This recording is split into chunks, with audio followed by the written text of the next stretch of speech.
Hello everybody, how are you doing tonight? We're doing a late night Friday stream. Gotta get my mic closer, gonna set up for some chill vibes and some big bug lore. Hey everybody, hope you've been having a great week. Welcome folks, lots of new folks, lots of lots of folks returning for big bug lore. Welcome everybody. Hey, thank you for the resub. Ew. Ew. Thank you so much, Napper. Welcome, Sora, Anachronism, RGV, Sean, who else is here? Rose, Stephanie, good to see you, Jesus. I hope I didn't miss anybody. Well, welcome folks, if I missed anyone. Maw the Dog, Dissonant Synth, Napper of course. Good day. Okay, so we're returning to this big bug lore. We haven't had a lot of time to work on it in a good while now with all the moving and stuff. First, I guess let me get the very basic stuff out of the way. Today we're going to be working on Megalomorpha, which is my main series. It deals with big bugs. It has a lot of lore. I've been working on it since literally like the very first horror thing I did was the first part of this series. So it's been in the works since early 2020. Long time in the works. It kind of like it's not only my kind of main thing I've been keeping going since the start. It also kind of shows how I've evolved in art and storytelling. So I think it's a nice little collection, and you guys can check it out. Megalomorpha. You guys can check it out in the link that Nightbot just put in chat, along with a little, just a little primer. Hey.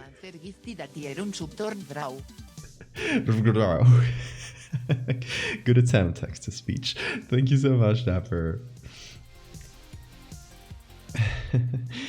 Oh my god, Stephanie, you are in the UK. Yeah, it's late for you as well, isn't it?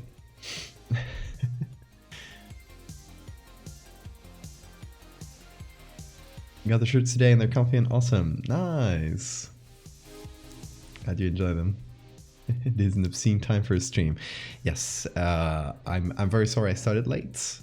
This week I had, like I mentioned, throughout the week, I had family over. My partner's family was here, so I couldn't, like, you know, they were leaving tonight, so I couldn't be here until right now. So that's why we're starting late. But it's better to start late than to not start at all, is it? So you'll have to deal with that. First time I caught a stream. Welcome, Lilith. Good to see you.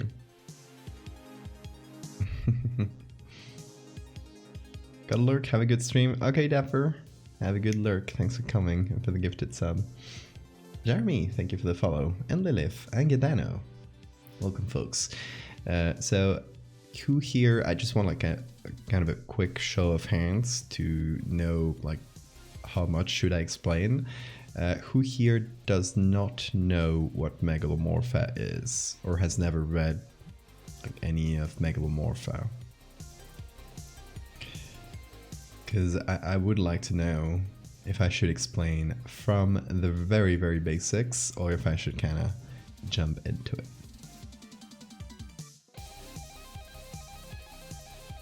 Also, sorry, chat is moving a bit fast. If I missed any messages, just post them again. That's no problem. You can write a poll. True. Okay, do reply to the poll if you know what Megalomorpha is. Just like some, you don't need to have read everything, just some basic info.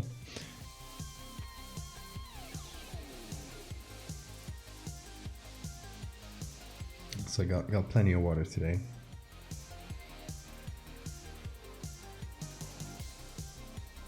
Based on the name, I have a few guesses, but I'm unfamiliar. Says Lilith. This Anachronism says, I'm familiar with the concept, but I haven't read it. Okay, I'm seeing about a 60-30 to yes to no. So let me just do a quick little primer on what Megalomorpha is, just to kind of get us started. So let me jump into the browser first, and let me actually open the link that Nightbot put in chat very kindly. Here through this link, which I will just copy into chat again, if you guys want to get acquainted with the series. I'm just going to go over it like briefly, just go over some of the lore. If you don't want spoilers, maybe like mute this part of the stream, and once you see that I'm outside the screen, outside this Megalomorpha or this my website screen here, you can unmute it again. So Megalomorpha, it's kind of, as I said, my longest running series. There are, how much is that? 2, 3, 4, 14 parts right now, and it's all about big bugs, essentially. That's kind of how it started. But the bugs have a weird and special relationship with humans throughout time. So each of these parts is a single contained story about, one episode of this interaction between people and the Megalomorpha, which are these huge bugs. Each episode delves maybe just into one part of the whole puzzle. So just by reading one, you don't get the full story, but you get one piece of the puzzle. If you read all of them, you can piece together the lore yourself. So just to put it in a very succinct, very brief explanation, the bugs are able to kind of brainwash people or interact with them and make humans kind of obsessed with them or worship them, or essentially they can use humans as whatever they want. So in this case, for example, it's in Norway in 1953. A cult forms in a little church, and people start like the priests start wearing moth masks, and they start worshipping this huge bug that comes into the church every night. So that's kind of the concept for one of them. I'll let you read it yourself if you want to. I'll just kind of go over it. This one, for example, is about a fisherman that catches the cocoon of one of them from the water. He starts getting obsessed with it hatching. He knows it's going to hatch at some point, but it's kind of stuck.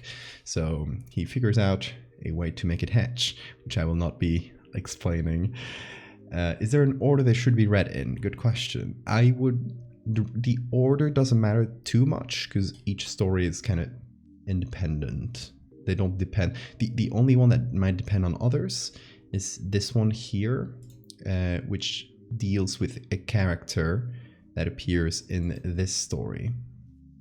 So what I would do is maybe start from the bottom here and go to the top. So you'll be reading them in chronological order, but you can skip around. As long as you roughly read them from bottom to top, you'll be fine. So that's the basic concept behind Megalomorpha. Huge bugs, they've been there all throughout history. We don't know what they are, who they are, what they want. We just know they have some sort of life cycle. We've seen their eggs, we've seen their larvae, and we've seen many different adults in many different forms. It is not known if this is one species, if they're even they can even be compared to our usual animals, or if there's something else. There's like a lot of open questions, and many of them will probably never be closed. But with each part, there's one more little piece of the puzzle, and hopefully each part is engaging on its own as well. As you might see, the more I go from, these ones are quite simple. For example, it's just some archaeologists finding these, and as you go up, as you go to the newer ones, the stories get more complicated and have more moving parts and more characters. They're still very short stories, so you can probably get through the whole thing fairly quickly, just a few minutes, but it should still be fairly interesting, I hope. Can I offer my flesh to the ovipositors of our bug overlords? Yeah, you can just get in the queue, and they'll call you when it's your turn.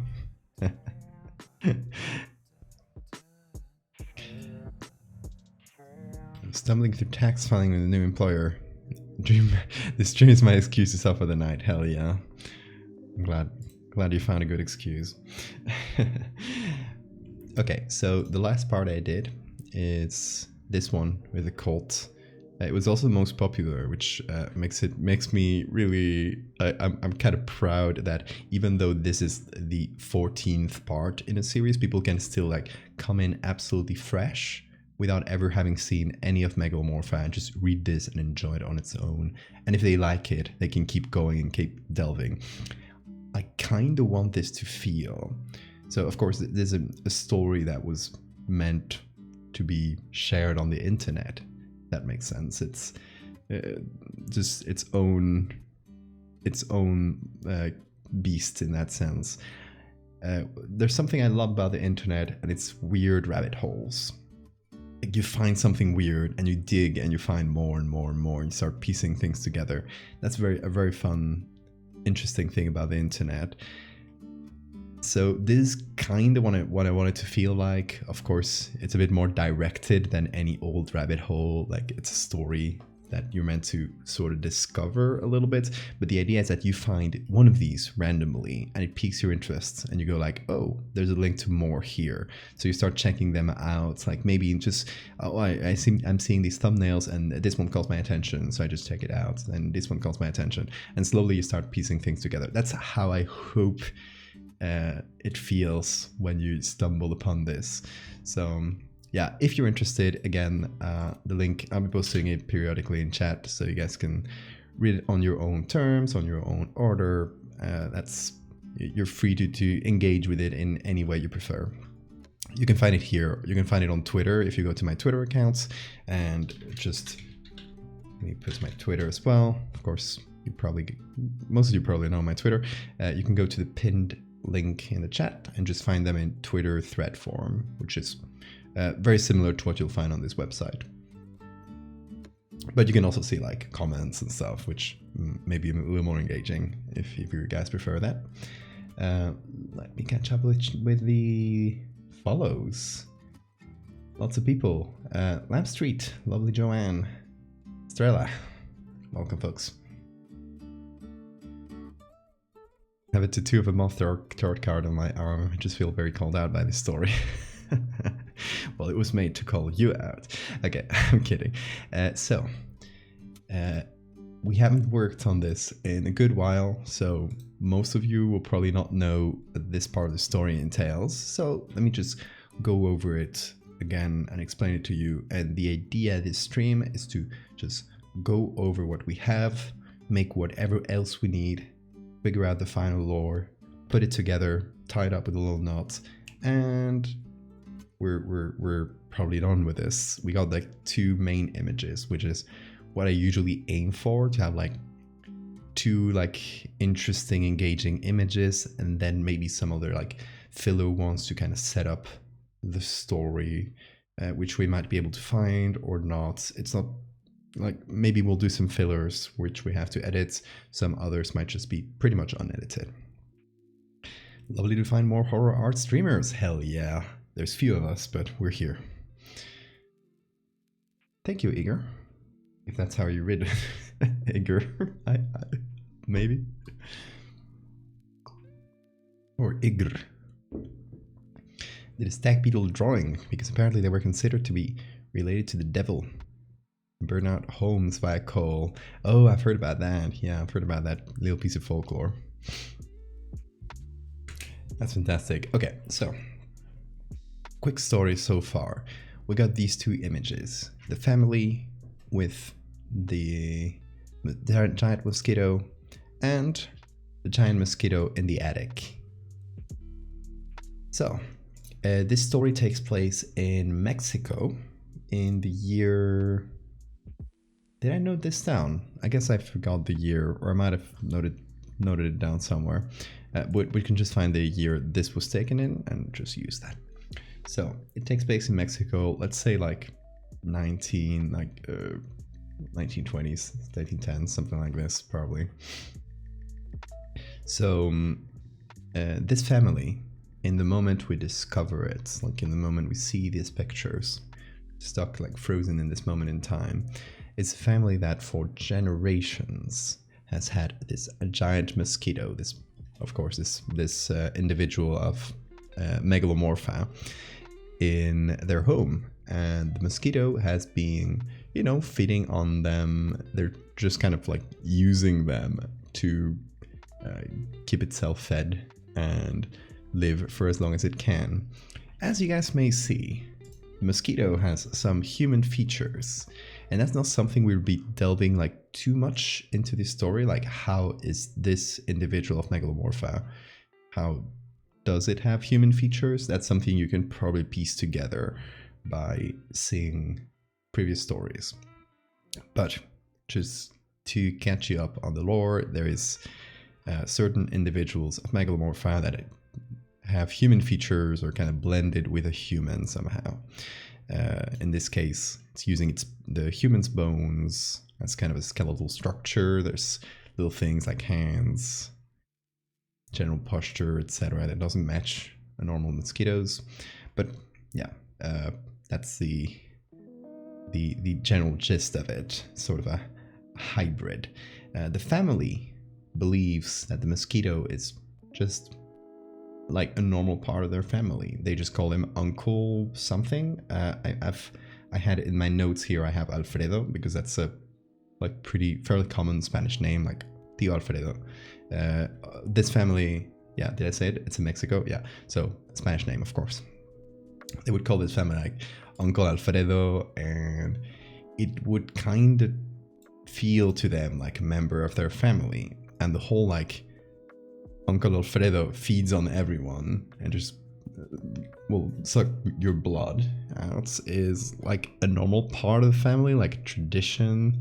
As you can see, there's a little creepy detail that the youngest kids are not all like pale like the others. I made everyone pale except for the babies and the youngest kid. The older kids too. So one of the things I wanted to set up is there is like a festivity in the family. This is of course a very large family with lots of kids. There's a festivity or a party in the family when a kid reaches a certain age, which means the mosquito will start feeding on you. So it's kind of a creepy thing, but to them it's a completely normal family tradition that it has been done for generations.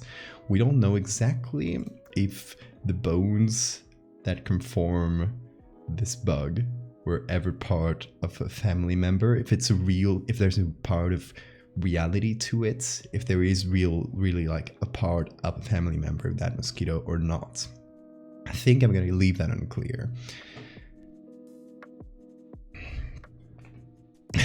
So I called him Uncle Tito. I might have said that during the stream too. I had in my notes, I do have Uncle Alfredo, but we've probably gone through several names. And of course, you heard of the mosquito. This is El Mosco.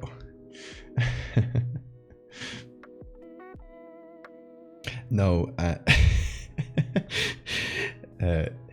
Igor, there's no sex with giant bugs. That's not a part of it. But you can read, like, if you read some of the older parts, or not the most recent one, but the second most recent part with the fisherman, you might get an idea. And the one with the skull and the cave paintings, you'll get an idea. See what's going on. His little parasite. Alfredo is a metaphor for generational trauma. You got it in one. Exactly. Were you sure you weren't here during the stream where I made this? Because I think I literally mentioned it. Yeah, I want this to be sort of metaphor for generational trauma. How it kind of sticks to a family and lasts for generations. I don't know how explicit I want to make this.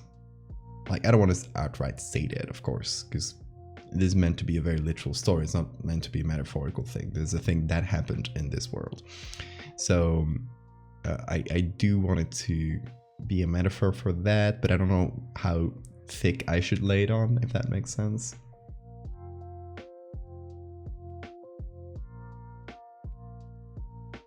Lilith was on that stream. They started following 17 minutes ago. Yeah, that makes sense. That's a very good point. People who marry into this family, they're just cool with this. I feel like it's probably one of the family secrets that's mentioned at some point. But when it's too late for the person to escape the family, like, oh, by the way, once you'll be coming to the States, you'll be meeting Uncle Alfredo. Don't be creeped out. It's a normal thing, and they kind of like prime them to accept this unreal part of, you know, as a normal thing. And like kind of slowly be the darker elements will probably like slowly be revealed as, because they're probably aware. Of course, this family hides the mosquito as well as it can. It's not, they're not convinced that this mosquito is a human and it's just a normal person and they can show him around. No, they know that it's this huge monster and people are afraid of it. But to them it's normal. It's a part of the family, but they know they're kind of ashamed of it in a way, so they try to hide this as a huge secret. So one of the things about this family is that they're very secretive. I think that's how I set it up, because I don't have this exactly in my notes, but how we set it up during the stream, or what we were thinking, is that this family is a richer family from Mexico, like the kind of family who can like dress nice and get a family portrait, not like super rich, but the kind that has a big home out in like and some pastures and some animals and some terrains and maybe like some workers that work the fields, like that kind of, they do have means, not like hugely rich, but that's this kind of like rural but richer family. So everyone in the area knows about them. They're like, oh, that's the Sanchez family or something. And everyone knows that they're weird. Everyone knows that they always look sickly. They think they're just kind of a sick family. They never let anybody into their home. It's just this kind of weird, like there's a bunch of rumors about what's going on with the Sanchez family. Like I imagine somebody out there probably thinks they're vampires or something.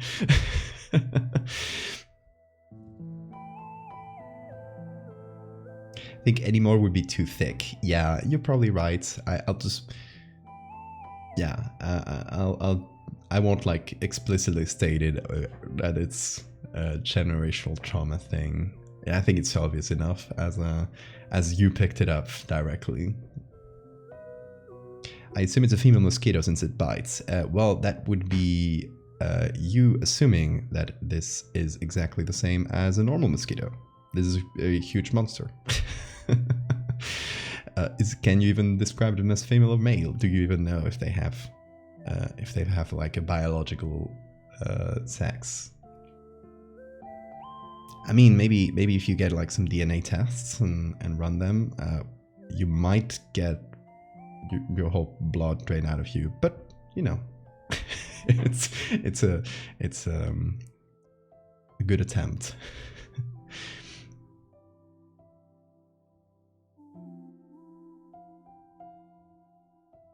Casually brought up once a person is married and has provided a child. Yeah, exactly.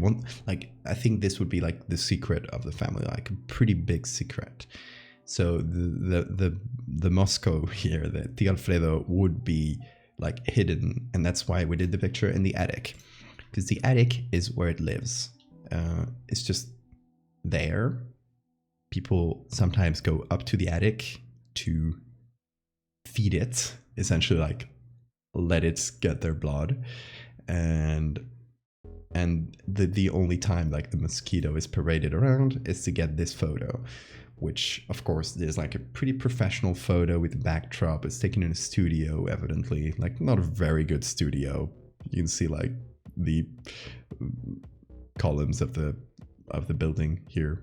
It's not like super perfectly shot, but we'll within the story, if we have to say it, we'll probably have to mention it somehow at some point. The person that takes the photo is part of the family. Like, it's just, one of the people in the family, they just were crazy about photography and tried to kind of document the family. But to them, like, this whole thing was normal. They knew to never share the pictures, of course. They were just like doing it for fun. So they took a full family portrait and they decided to include El Mosco, Tío Alfredo. Also, I'm kind of like scrolling through chat, so I'm a bit behind.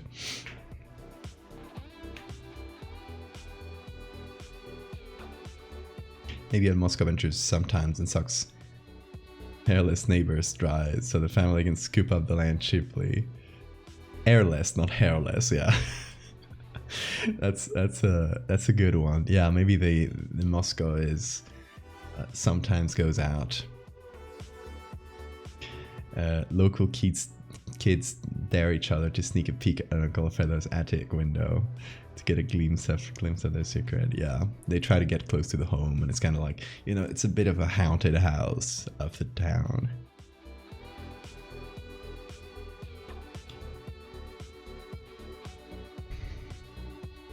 What's Uncle Alfredo's number? It's for science. The Alfredo is different. He has different needs, and we are his family. We need to take care of him. Go upstairs, stop crying. That's perfect. Yes, that is a very good scene that would definitely happen in this family. How the family explained the puncture wounds. I was actually thinking, as one of the other setup pictures, to have an arm with a puncture wound. Just imagine this huge needle just went into your arm.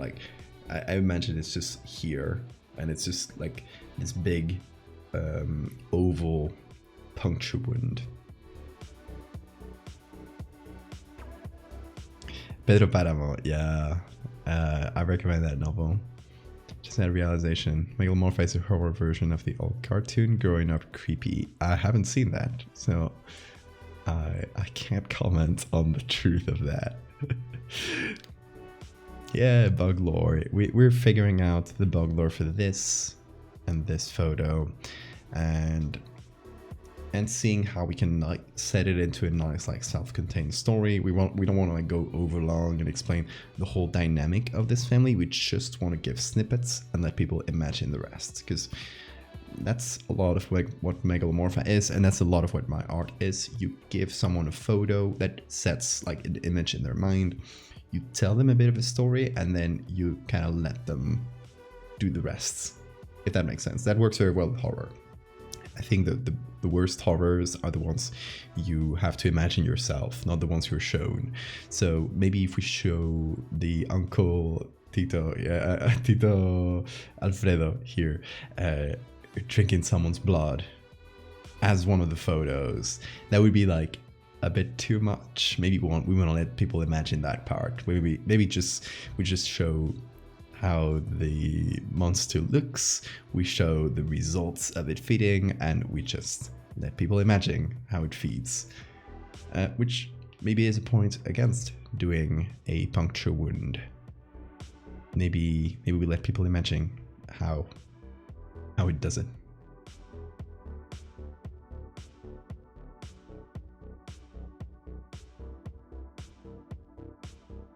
How abusers hit where people don't see. Yeah, but I was thinking all these people, their elbows here, they're covered. They have long sleeves. Why does everyone have long sleeves? Obviously in the original picture it's because they're dressing up nicely for their photo, but in the fiction of this, everyone has long sleeves in that family because they're hiding the puncture wounds. Maybe that's could be an explanation.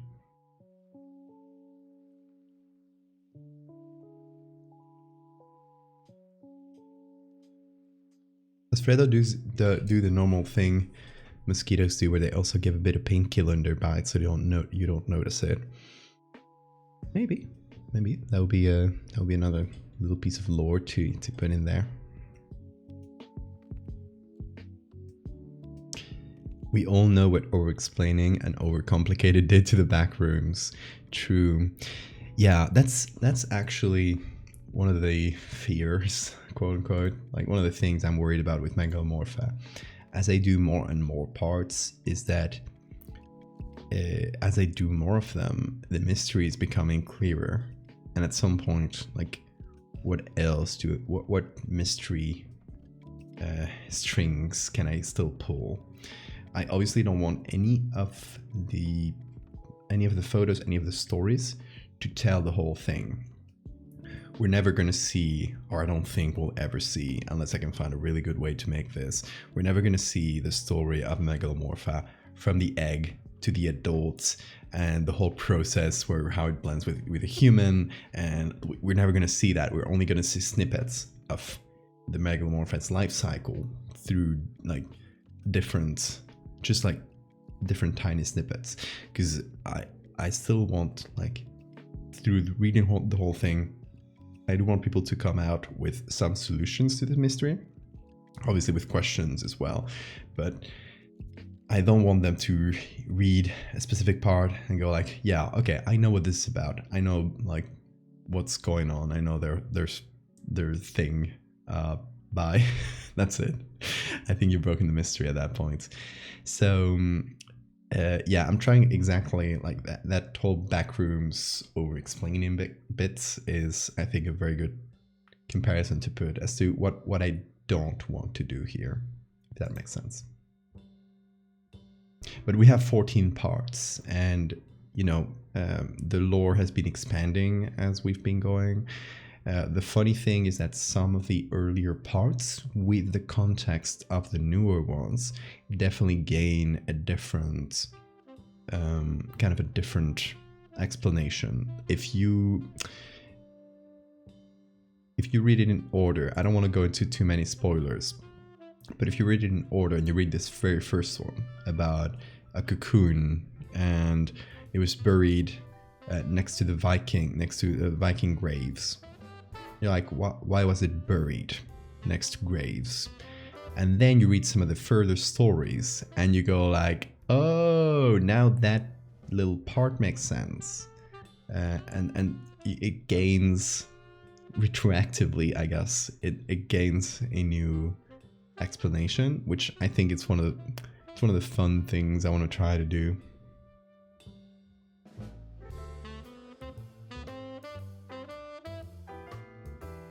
I feel like with such a big creature, it would give a huge dose of painkiller, because it was supposed to be fatal. I mean, I guess so.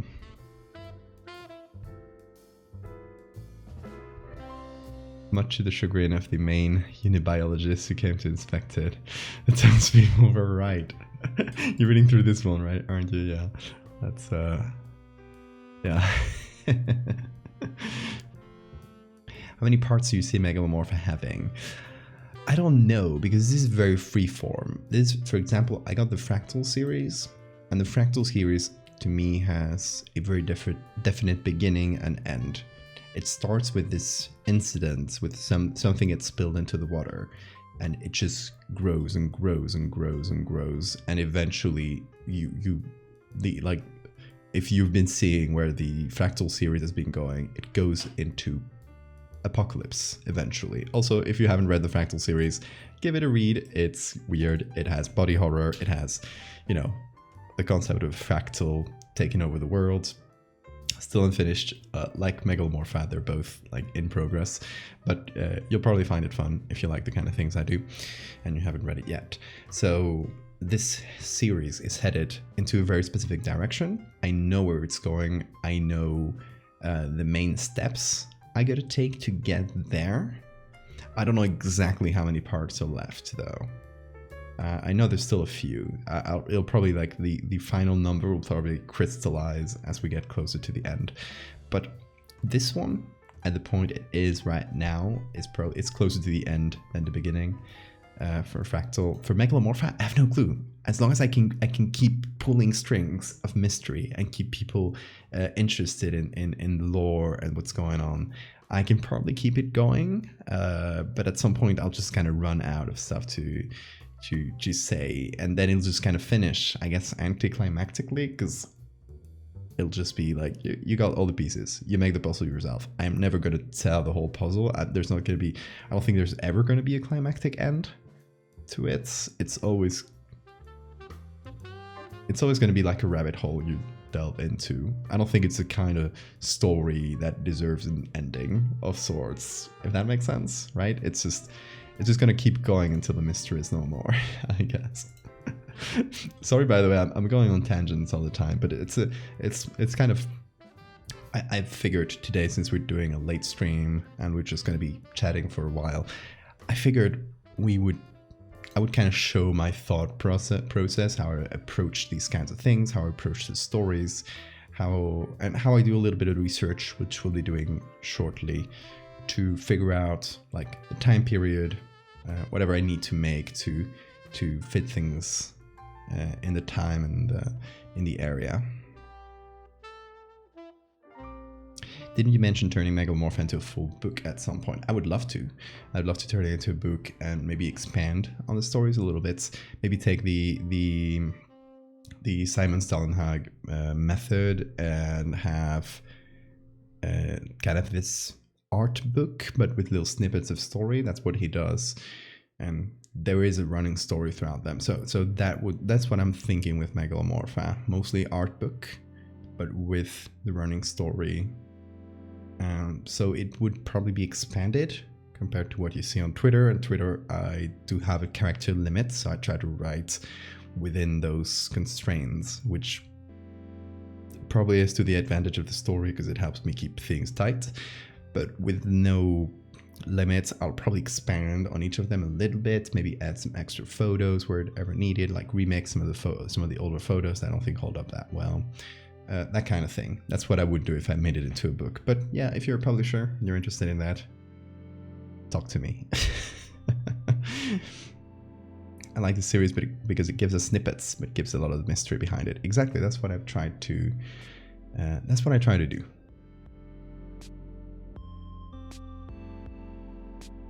Just finished reading Megalomorpha. That was incredible. Hey, thank you so much, Anachronism. I'm glad you enjoyed it.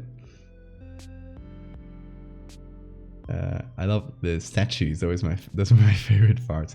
Yeah, I had a lot of fun doing these. The whole part about the statues, and then the statue in the cult story. I don't know about y'all, but I'm here for the Val tangents. Thank you, thank you.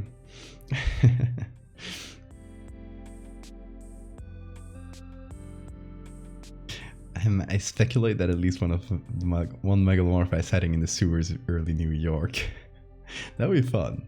Early New York. It's a lot of good pictures of that. So that would be a good setting for a story. If I could find like some way to spin it. Rooting for the stag beetle people. Those, okay, so again, without going into too many spoilers, I kind of like those, especially retroactively, because it feels like one small society, like a group that has been able to reach a peaceful or a more symbiotic relation with Megalomorpha. And there's also little hints of like earlier, like prehistoric cultures, and cultures that haven't quote unquote like advanced to our Western standards, that do manage to live in a more symbiotic state with them, which I do kind of want to leave. It's not like where I want to keep the series heading. I do want to leave it as sort of a footnote of to maybe rattle people's brains, thinking like, oh, what is Megalomorpha? Have they always been there? That kind of thing. Hey Soul, on my way to buy a print of some of those statues. Hey, thank you so much. Yeah, I got prints of, I think, most of Megalomorpha stuff. If anybody wants a specific print, because I don't have prints up for all of my pictures, because I don't think all of them are so interesting. But if you do want a print of a specific one that is not there, just give me a shout and I'll make it. Where's the Megalomorphae? Hey, you know a fun thing? Megalomorpha, when you search for it in the past, it used to give you Megalomorphae, which is a type of spider, I think, as the first result. Not anymore. I beat the algorithm there. People don't fuck the bugs, Squaw. Also, hi, Squaw. Are you early or late to the stream? You're early-ish. We've just been mostly chatting throughout the stream since. Okay, so just as a little primer to people who've just been joining lately, we have these two pictures. Those two are done, and I feel like those two are our main images with the Megalomorpha. I do maybe want to do some other setup pictures, maybe a picture of the house, a picture of the family doing something else, but that's going to be hard because the family is this very specific group of people and I don't have any other pictures of them in real life. So that's going to be a harder one. But yeah, there's a couple others that we may be able to add. Maybe one of their arms with a puncture wound seen through it, that kind of thing.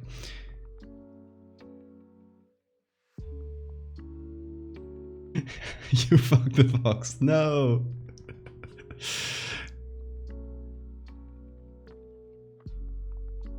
There has been like 4 bug fucking stories. You have been reading them completely incorrectly all along. Come on, Squaw. Just read them again. You realize there's no fucking at all. There's no bug fucking here.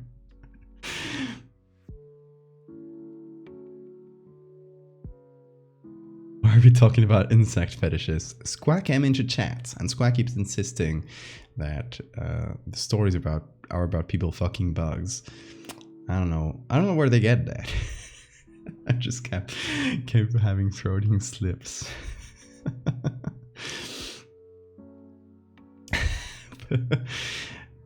But also hi Hammy. Oh, you were here a while ago. Hi Hammy though.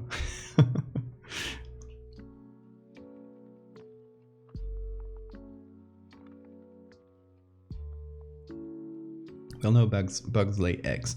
Okay, so that's something I haven't really explored in there. I guess we're doing a tangent again, sorry, but I love talking about the lore of Megalomorpha. We'll try to keep it hopefully not super spoilery.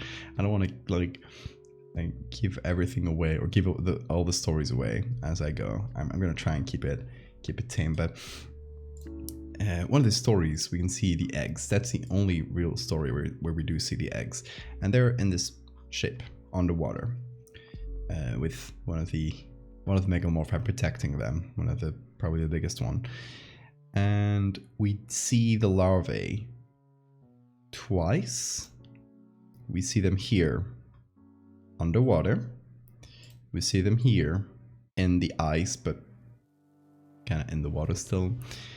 And then whenever we see the cocoons, they're either in the water or in the coast. So something we can assume from their life cycle is that the eggs are laid underwater, and the first part of the cycle is underwater. And that's kind of one of the reasons we don't know about these things, that they spend a big part, we don't know how long, but possibly the longest part of their lives just being underwater creatures and just hanging out underwater until they finally are ready to molt.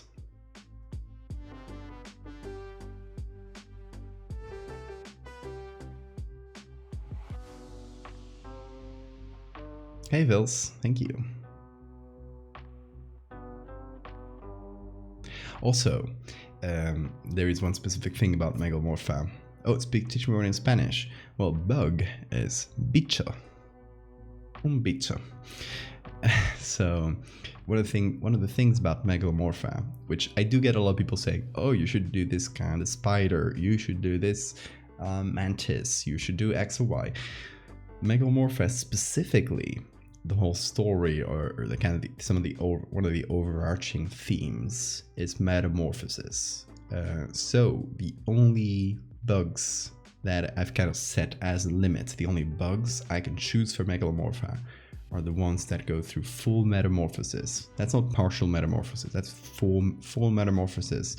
That means they have a larval form, pupil form, and adult, and they're different. Like the larva and the adult are different. So that discounts any bug that goes through nymph forms. Like many bugs go through several nymph forms till they get to the adult. So cicadas, grasshoppers, mantis, pretty much anything that obviously is not an insect gets removed. So anything that goes through full metamorphosis, that's what Megalomorpha can be as adults.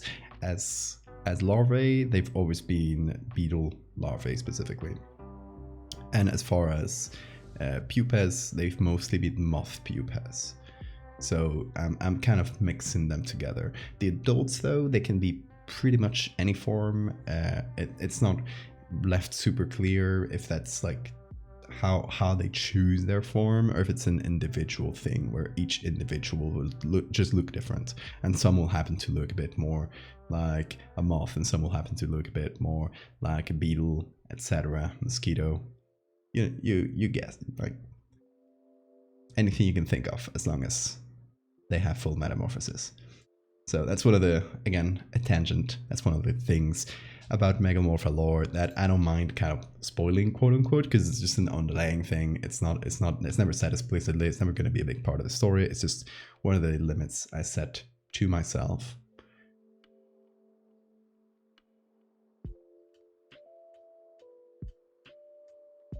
You have enough channel points to name a creature, biding my time. You have to wait for one that is when we're still making it, I guess. Gooser, thank you for the follow. Fun bug fact, I am in your walls. See, I was hearing something. I wasn't crazy then.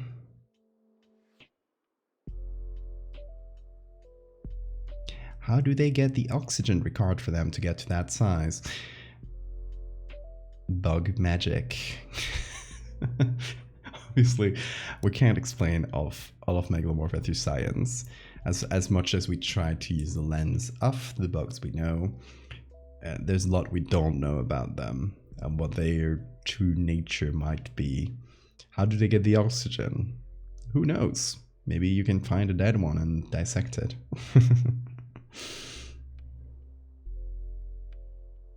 I have a friend that is scared of / hates butterflies because they turn into goo. And remember, that's not to be trusted. Do locusts count? Nope. They don't go through full metamorphosis.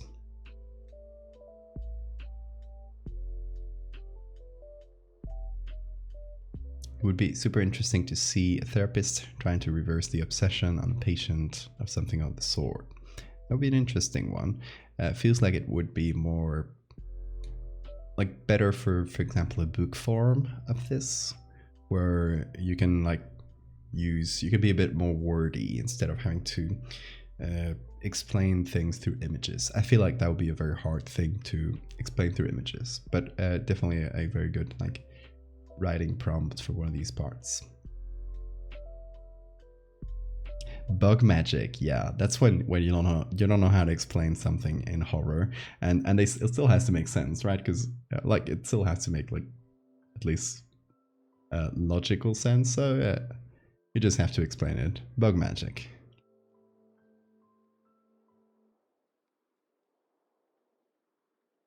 They saw the note that the Earth's oxygen was decreasing, and they simply went, "The sign cannot stop me because I can't read." Exactly. Entomancy.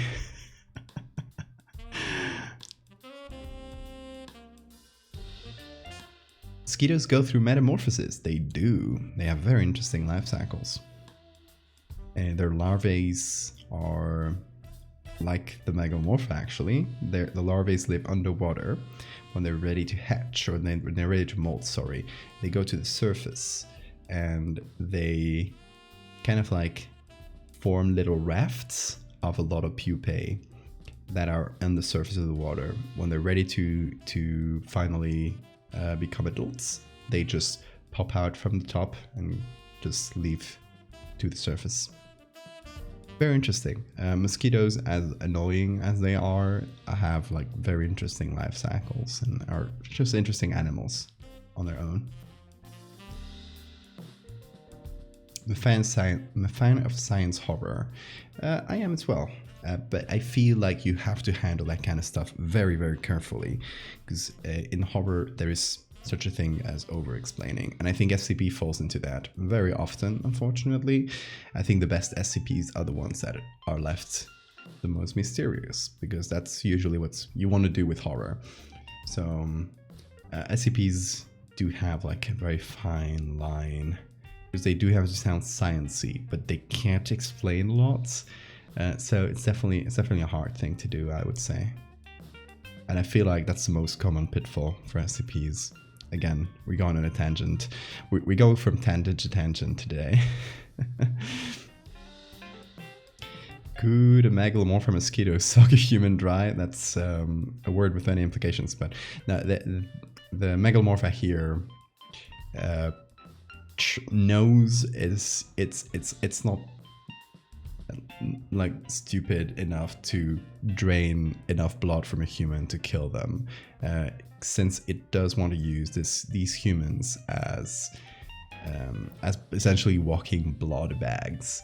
So it knows how much blood to remove. So the person is just like slightly sickly.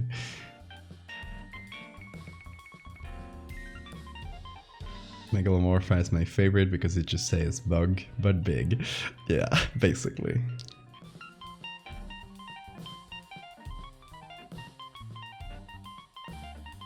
So many cool prints. Thank you. Okay, so let me get back on topic. Drink some water. Hydrate, everybody. Okay, so recap of what we have here. The family, we're gonna call them tentatively. I might change the name if it feels wrong, or I just don't like it for any reason. I might change it later. But the tentatively called Sanchez family lives in a pretty rural part of Mexico, but they're a richer family from this rural area. They have pretty big lands, and they have a decent amount of money for the time, for the area. So they're a pretty well-known family in the area. They've been in this house. They have had these lands for many generations, and for as long as the family can remember, they have had this thing living with them. They call it Uncle Alfredo, Tío Alfredo, kind of in the generic uncle sense, where it's kind of your uncle, but not really. It's just like a family member.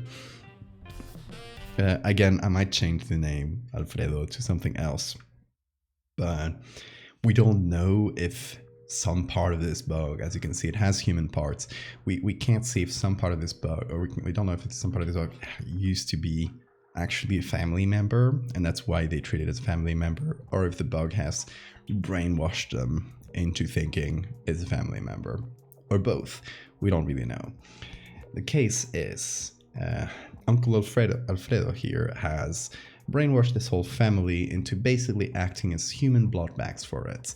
So they go up into the attic where the mosquito is hidden, and they let the mosquito suck some of their blood and keep it as a secret up there in the attic. It's like the big hidden secret of this family. They all look sickly. Everyone in the town kind of knows them and knows them to be weird and secretive, and they don't let anyone in their house, and they're kind of, they don't trust anyone. They're like that kind of family that's well known. There's many rumors about them. Their house has like haunted house vibes in the town. They have a tradition in this family. I'm kind of just reading through my notes and expanding on them as we go, just to what we've been talking about. So, is it okay if someone wants to make their own Megalomorpha-inspired art? Absolutely. Go for it. Please tag me if you do. I would love to see it. At first, I thought the skull was a sort of bug mask made from the ancestor of the family. It is sort of, like, it's incorporated into the face, though. As you can see, the antenna even come out of the eyes. So it's kind of part of the bug, kind of not part of the bug. It's kind of like a fake exoskeleton, if that makes sense. Like, it's using the bones as a very literal support structure, because that probably allows the Megalomorpha to grow bigger, to have a not exoskeleton, a non-chitin support structure. Oh yeah, it has human-like hands too. It does have some human features, apart from the skull and the bones. So we keep going. This family has a tradition where when a kid reaches a certain age, as you can see, just taking these two kids, this one doesn't look sickly, just looks normal. This one does look sickly. At a certain age, I still haven't said it, maybe like 7 years old. I don't know how old this kid could be. The kids can get introduced to Uncle Alfredo, and they get their first like blood drawn. They start, like, the mosquito will be kind enough, quote unquote, to not, because it could kill the baby, right? Like, you don't go after the baby, but when they grow a certain age, they kind of learn the secret of the family, and they start like offering their blood to the mosquito. Little grabbers. What else? This and the other photo are the only ones where we can see Uncle Alfredo. This is part of, one of the family members is a photographer, and he decides to do a little, like, I guess, document the family just as a private little thing. Take some photos, and with a little backdrop from a studio, these kinds of things, It's just like, he just likes photography and decides to do this one day, but it kind of never leaves the family. What else do we have? Yeah, they keep the photos in private. Okay, so as you might have caught on, or we've talked about it before, but you might have caught on if you came into the stream later, this whole monster that's been living with the family for generations. It's kind of a bit of a generational trauma metaphor. So I do want the story to end somehow. I don't want to leave it, because I tended to do this in the first parts of Megalomorpha a bit more, where I just kind of left the story open. But I do want it to have an end. So I do want some member of the family to escape, like realize what's been going on, kind of break the cycle finally.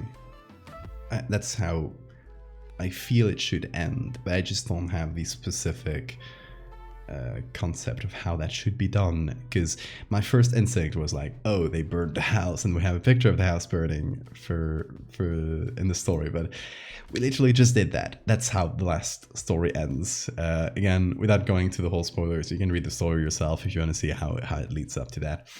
But the last picture is the church burning, and that's how our protagonist kind of gets away with it and gets away from it. Uncle Moscow.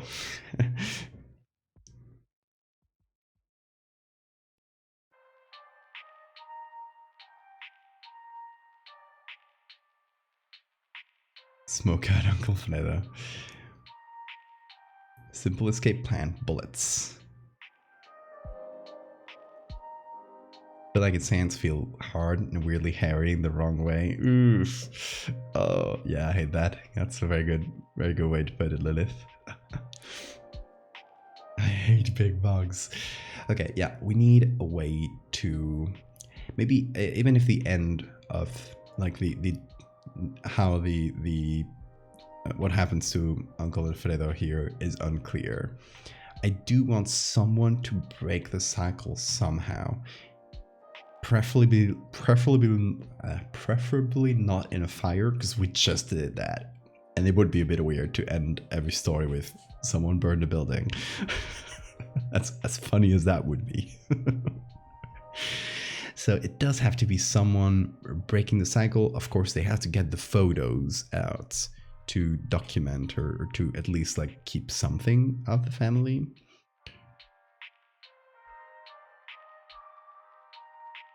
Thanos version of the chancla.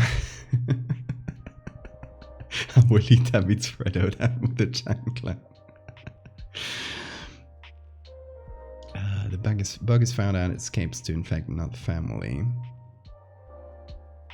A village uprising. I'm wondering.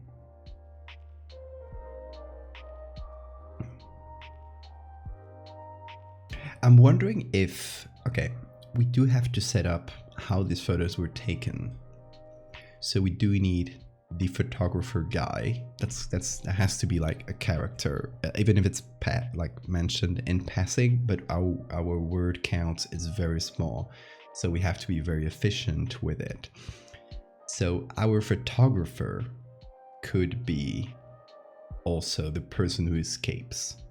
It is possibly someone from the family that at some point left to study abroad, something like that. They sent him to university in America or something that would be reasonable for, or maybe in the capital, in Mexico's capital, or in the regional capital. They send him to university, gets out, sees the world, realizes how fucked up his whole family situation is, and hatches this plan. So he actually hatches the kind of the undoing, or plans for the undoing of this whole system with the bug. And so I don't know exactly, because again my mind is going to, just burns the house. I don't know why I want every story to end with a fire, but it's interesting, I guess.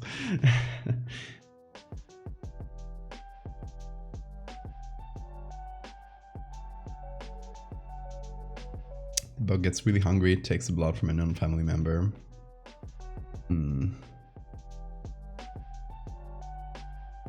Kills one of the members of the family. Get upset. Photographer could be a disowned member of the family, but if they're disowned,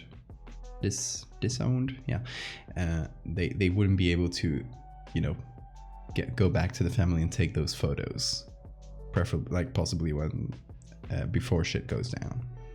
And I assume the photos he's trying to take, it's all planned, and the photographer character is trying to gather evidence, and that's why these are the only photos of the bug, is that they're specifically trying to gather evidence for when they get out of there, tell someone about this fucked up thing that happened in their house. Nobody else has an Uncle Moscow?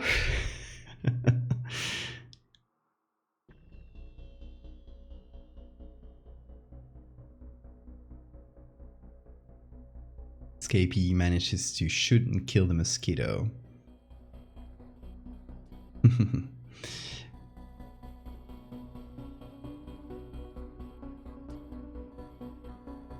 What if they poison themselves, so when Fredo drinks the blood it kills it? Ooh, that's interesting. That's interesting, like a more underhanded way of trying to kill the mosquito. Also, quick aside that could be included into the story and how the undoing happens. This actually takes place, the photo is actually taken during the Mexican Revolution. That's 10 years. It's a whole, like, the revolution was this whole long drawn out process, but there is, you know, the kind of gap in a civil war where you can kind of hide things as, oh, victims of the war. So this person could have just gotten some gun and possibly not killed his own family. That would be stupid. He was trying to free his own family, but there could be a shootout situation where he's trying to kill the bug and it alerts people. It ends up in a whole situation, and that's kind of how the whole like mess, how the whole tangle gets undone.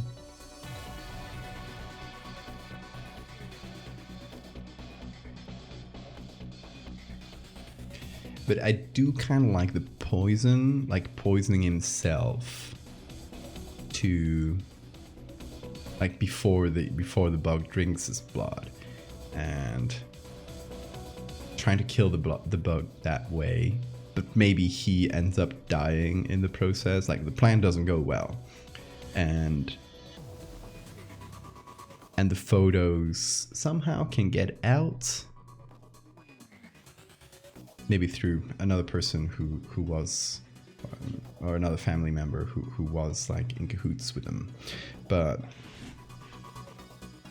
maybe that does draw like make the mosquito leave. Like, oh, I can't trust this family anymore. Gotta leave.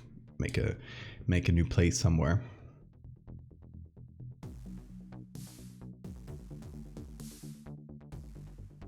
Photographer's wife could be. Break the generational curse via self-sacrifice. It's pretty like poetic, isn't it?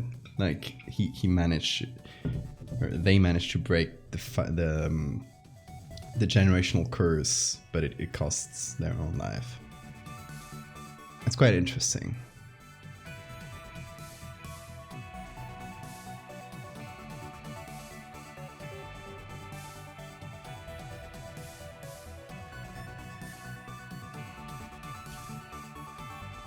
Whoever the photographer is rolls up the house with TNT and gunpowder. I feel like that would again be a pretty similar, even if it's not a fire, would be pretty similar to the fire where we ended the last story. It's interesting to end it in a boom of sorts, just to end it in a flashy thing. But I do really like the self-sacrifice thing where, you know, the person in their attempt to drive the bug away ends up dying, but maybe they do succeed. Maybe the bug dies literally. I don't know if that would happen. Maybe we kind of leave that unclear.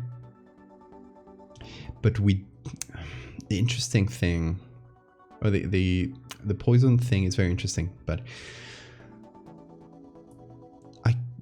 I feel like we kind of need a visual way of showing it, like some picture that will tell the story without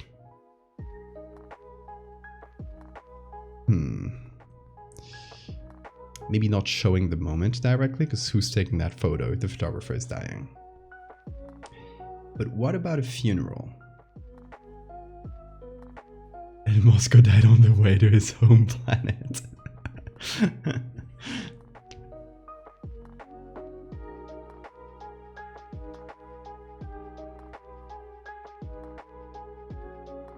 Calls an artillery strike.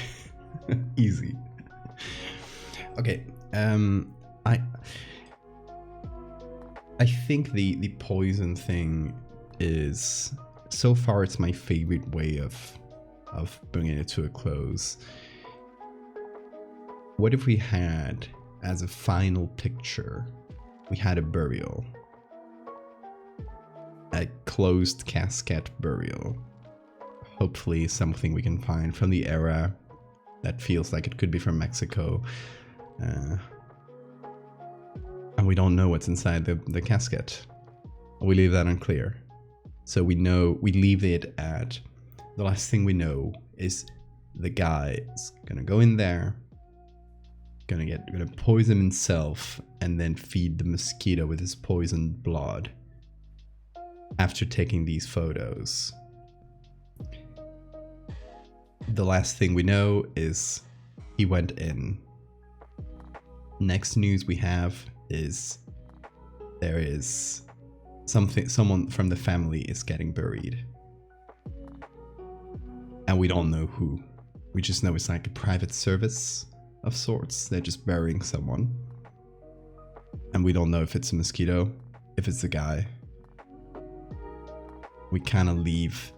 There is an ending, but we leave it unclear. Did he sacrifice himself and maybe we can leave it a little hint at the sacrifice working and it being the sacrifice. Maybe we can leave it more ambiguous as to who died. Did he succeed? Did he fail? Did we end in a middle spot where he died but succeeded? Tío Alfredo está muerto.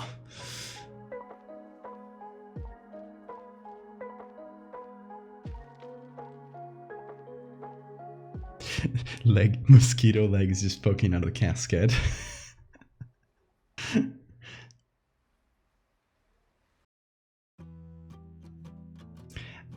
Mechtel, I am killing in Moscow. I'm figuring out how to kill him.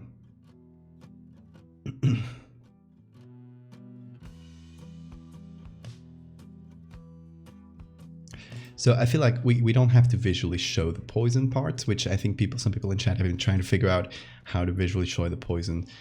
I don't think we can just mention it in the story. Like, he poisoned himself. We can just say what he poisoned himself with, but I don't think that part specifically is that important to show visually. We can just say he poisoned himself and then went to feed it. But we need, what I was thinking is something that shows what happened, that shows some part of the process, hopefully the ending. So that's how my brain came to the idea of showing someone or something getting buried, a casket.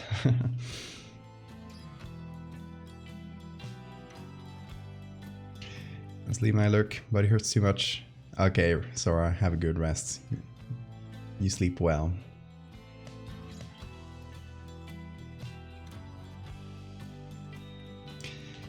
Okay, so let's look for a photo. Let's go here and let's go to Pickrel. Also, real quick, I did want to set up the year this was happening in just by taking a look at the photo, which I do have in my little collection. I'm finding it in my second screen, so it'll take a second. I have to scroll down a bit since I made this a little while ago now. Okay. I do have a lot of pictures saved from houses.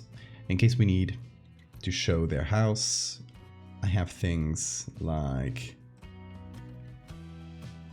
this, for example, of an old Mexican ranch. So we do have a ton of them, from fancier to from more to less fancy, essentially. So we do have a lot of options for that. I don't think that's such an interesting thing to show on stream, though. If the casket was a little too big, I like that. A big casket. Maybe that could be the edits we do here. Let me find it. Where's the family photo here? Just got a ton of them.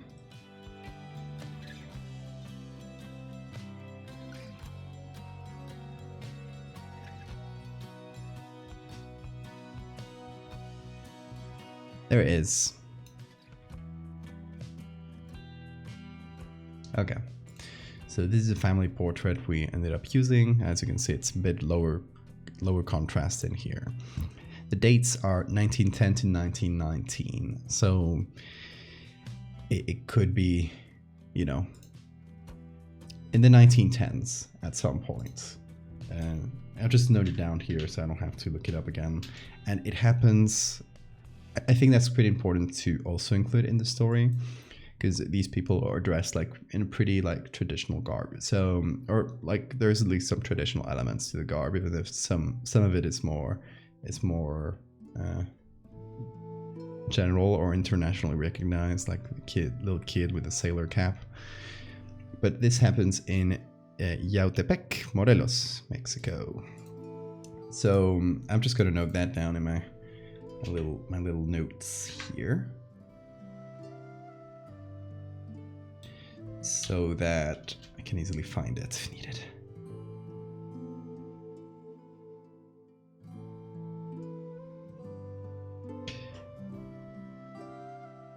Okay, now let's look for burial.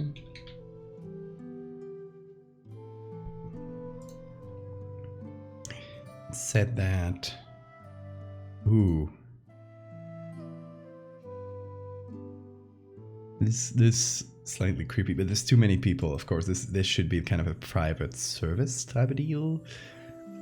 It said that to, let's say, 1880s to 1930s were kind of expanded a little bit, because some things like some kinds of clothing you can get away with fudging the year a little bit. What's happening here? Just a burial. These ones are not in Mexico though. Well, this is Don Gutierrez of Honduras. Definitely like too fancy. You fall into a Google rabbit hole. What is it about? Ooh, burial at sea. You know, the megalomorpha has this relationship with the ocean. Would a burial at sea make sense here? I guess. I mean, they're set in like pretty inland, as far as I know, right? Not sure if the burial at sea thing. I mean, it would make sense from maybe the megalomorpha's perspective, but maybe not as much the story and like where it's set.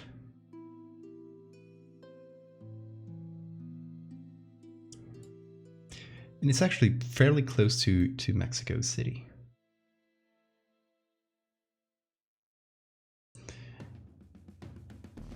But yeah, you could technically do the burial at sea thing, but we'll see. We'll consider it if we find something good with this kind of picture. A lot of the burials we're finding, of course, are military things, military affairs, which wouldn't make a lot of sense.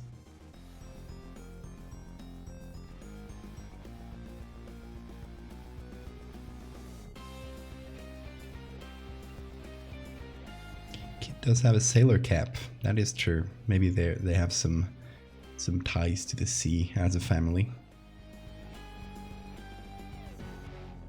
I was curious about flowers related to mosquitoes in lore.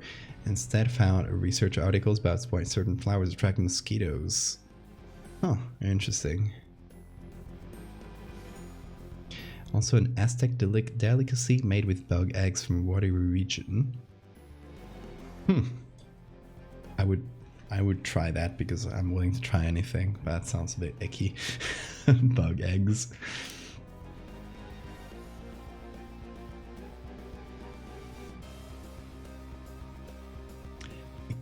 We could have a shot of the house in disrepair, but that would disallow us from using a shot of the house, like of the house being clean and new and fancy in the time where the family is there. So we can't do either or.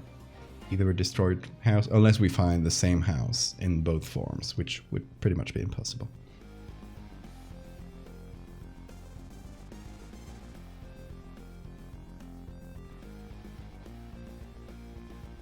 Just burnt your mouth with macaroni. F's in the chat.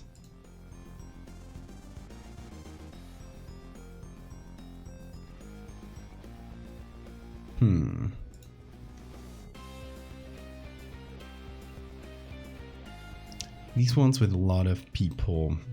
I mean, I guess that's a lot of the burials we'll get is ones with a ton of people. Because the burial set would be photographed. Would probably be the ones of important people where a lot of folks went to see it. Though I guess this one is a bit smaller, but the clothing doesn't really make a lot of sense with the vibe.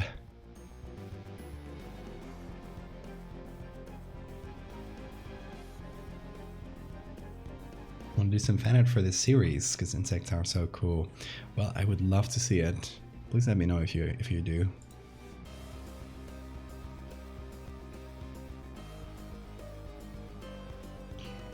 Burial of Robert Villard in France. Obviously, 2 French. Oh my god! Look at the priest with the with the soldier's helmet.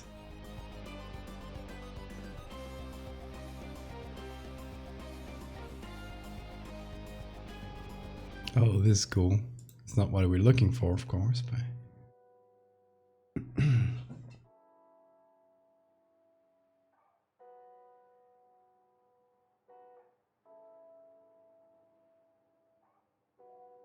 Maybe funerals as well, yeah. But I feel like that'll give us like more of a church service.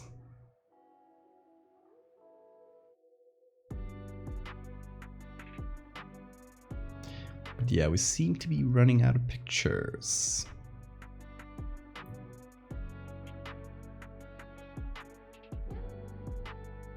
The bug caviar.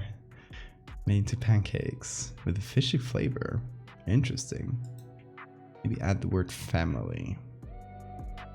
Yep, we can give that a try for sure. Or the word Mexico. That can sometimes help. Okay, let's just copy this tab a couple times. Because I do still want the years to be set like this.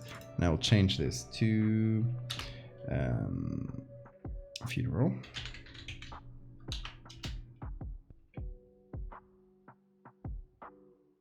And this one I just want to add family.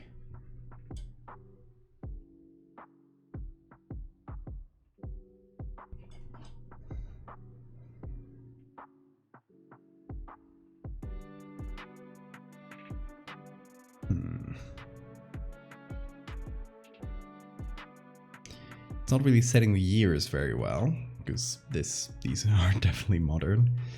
So I don't know if the years here are working. Gonna try the year thing again. Let's see if that worked. Seems like it has. Peter of Russia.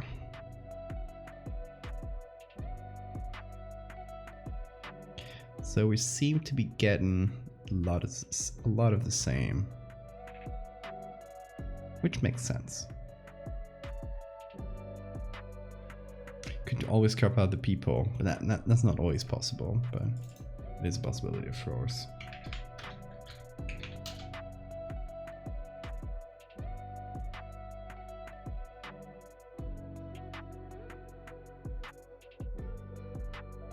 Let's see.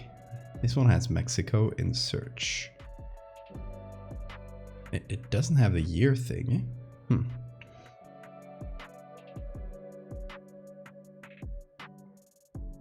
Family gathering in churchyards.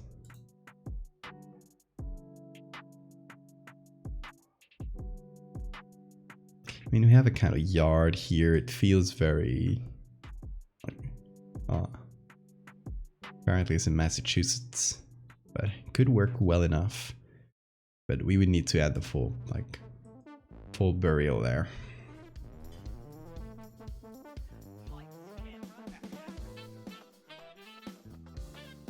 I'm looking specifically for gathering, of course, yeah.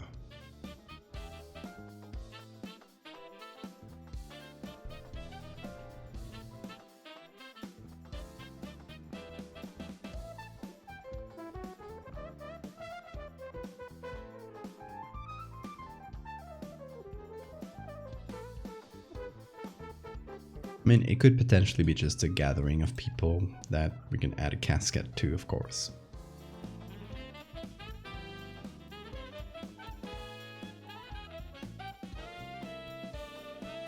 Oh, this one is very broken. Where does this take place? I assume America. That's not a hard thing to assume, but oh. Jerusalem War Cemetery dedication. Now we know. British.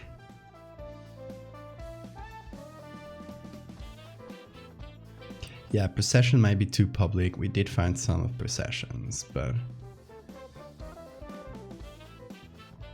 too many crowds for the kind of private thing we need. And this is wild. How is he able to do this? My rump can accommodate 3 men. Welcome.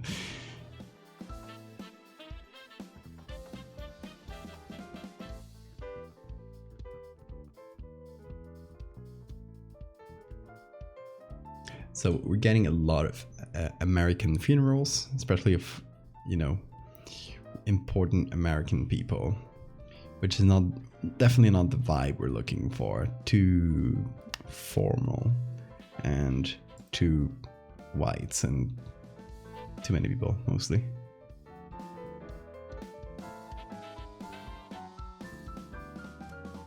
Mexican church. Ooh, that's nice. In El Paso. Could potentially be a place to set it. We do have a little crowd. We'll keep it in there.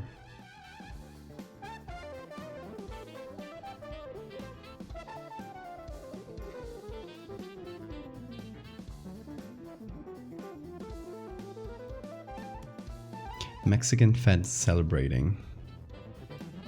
Comida ofrecida por los oficiales del 8º Cuerpo Explorador. Something Jefe Coronel Juan de la Vega. So, military thing, I assume from the title that it's the Mexican Revolution as well, 1910, so that makes sense. Mexican Federals.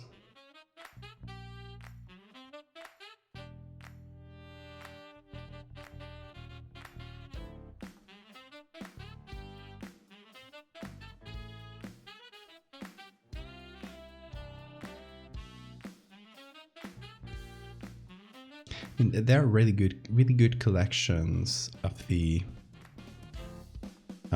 Mexican Revolution out there. Actually, this one, part of Elmer and Diane Powell collection of Mexico and the Mexican Revolution. We can maybe just look through that. Oh, I thought this was... Oh, here it is. And we can find it on Flickr. It's a bit easier to scroll through.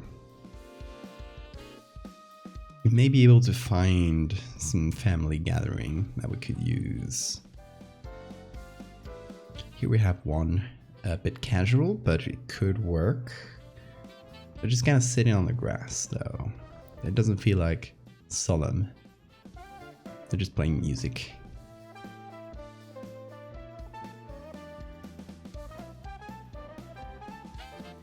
Also, like, I don't think we can find something that fits better than this, since it is literally from the same collection of photos as the family one we used. One of, if not the biggest problem with this, is that we have the faces of the whole family here. Oh, I accidentally clicked on that. There we go. We have the whole faces of the entire family, and showing different faces for the burial would not make a lot of sense, would it?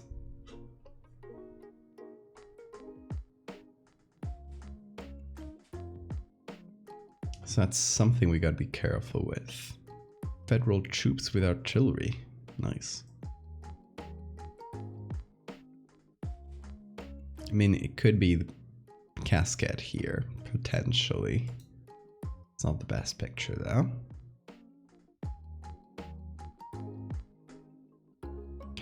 Also, just let me comment on the absolute drip that people had during the Mexican Revolution. Just like, look at the hats, the awesome boots, the literal belts of bullets. Like, just look at the drip here. Unmatched.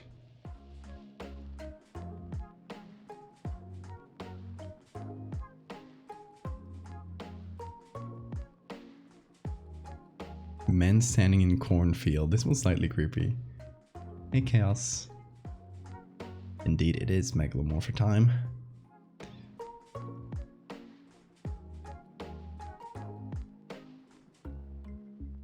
This one's slightly creepy because you're just standing there menacingly, like just looking at us, like we've interrupted their family time.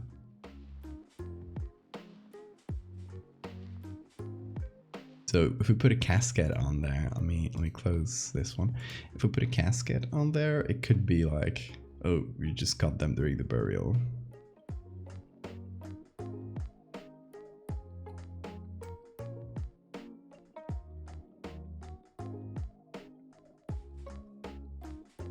Or alternatively, helping with the corn harvests.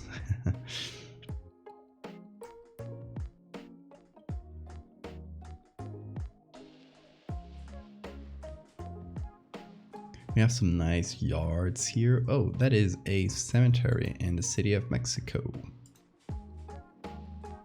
Could this potentially work? I don't know how big this image is. Ooh, that is very small.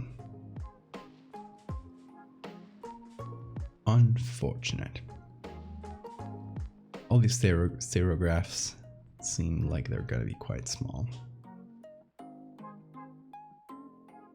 Dia de Muertos could work, yeah. Let's look through this collection and we'll look for that if we can't find anything else. This is a nice church, a couple people in there. It's gonna be very small once again. Yep. I think all these stereographs are quite small in general.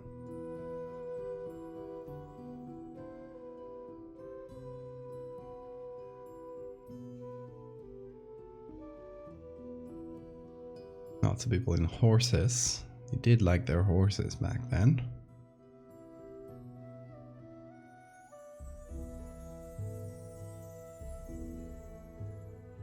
Do we have a shootout? Ooh. Possibly staged because it's for postcard, but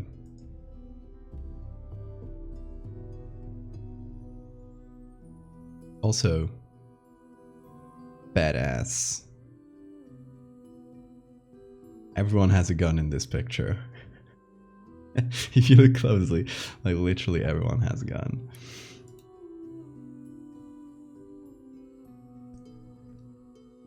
Oh, okay.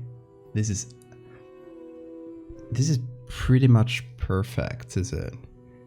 We have the wounded person there, of course, but if we remove the stretcher and put a casket on there, boom.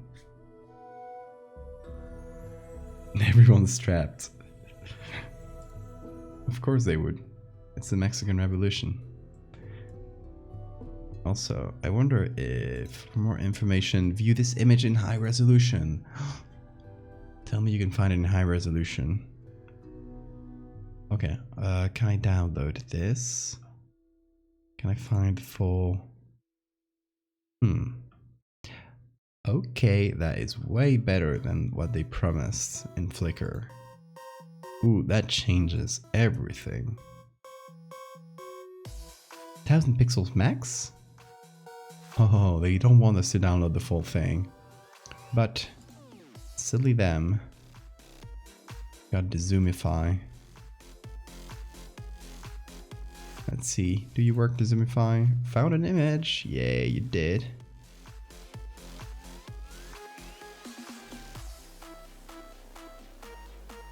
Yep, there it is. How big is this? Let's call this...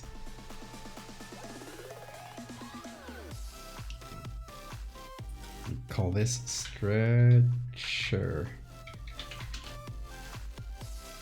Okay, we have an image, and it is, drum roll, 3000 pixels. 3000 pixels is good enough for what we want. Found a good, cool looking graveyard from New Zealand. Maybe not maybe that'll be too different from what we need from Mexico, but also, yeah, if you don't have this tool, if you ever want to download pictures where they don't let you download them, but you can zoom through them and just get a very close zoom, get this extension or this browser extension called Dezoomify. Dezoomify. This. You can have it as a browser extension. It'll find automatically pictures. Like you just have to click on it to turn it on. You zoom through a picture and it'll tell you found a picture, and then you just click on it, download it.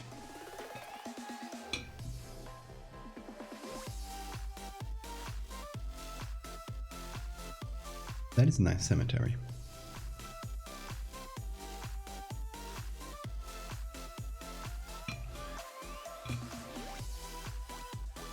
But I think this is pretty much as perfect as we could ask for a picture.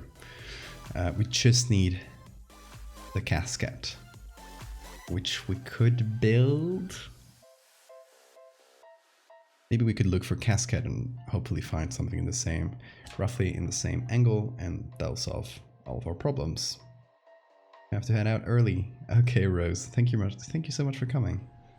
Have good luck at work tomorrow. Good time zone. Wouldn't the tombstone be too different because religion and stuff? Not necessarily, unless there is a very specific type of tombstone from the time. I wouldn't know.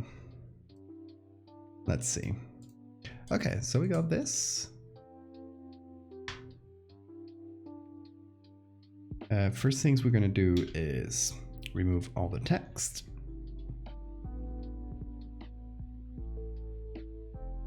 Also add a black and white filter, because all the other ones are black and white, so we do need to fit an entire aesthetic.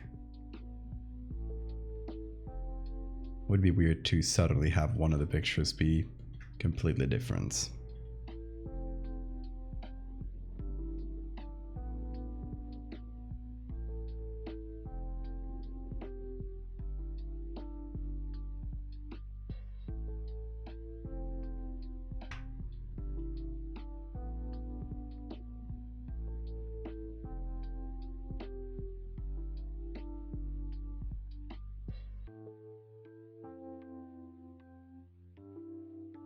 Okay.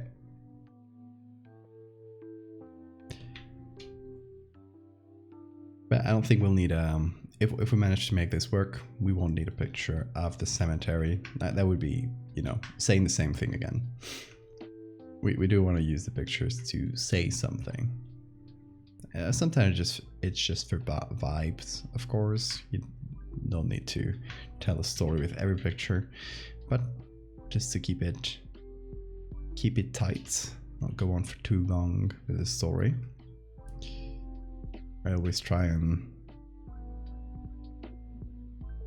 keep it to only as many pictures as I need to tell the full thing, if that makes sense.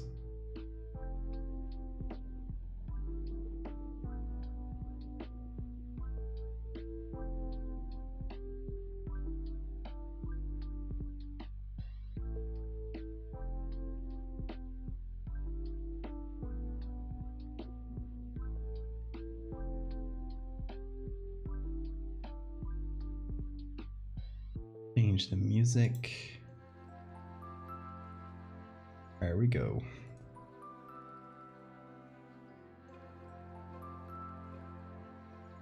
Ooh, googlies. You were waiting for that. You were waiting for me to open Photoshop, weren't you? Let's add the googlies, since I think adding them to the wounded person, or possibly that, it's unclear. I think that would be fairly disrespectful, so let's add them to the people carrying the stretcher. Also, this person will get deleted.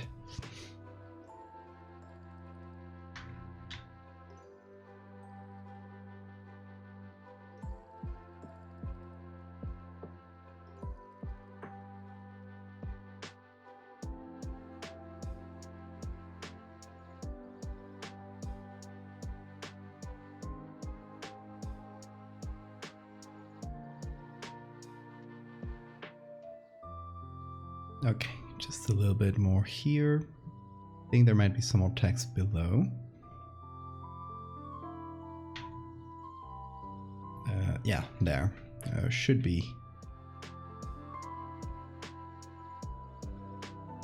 Oh, I could leave the 1912 thing.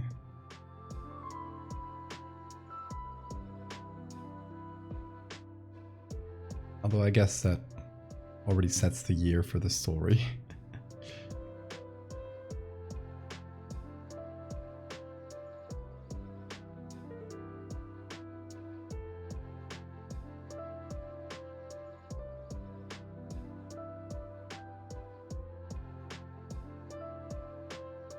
Okay. All the text is gone.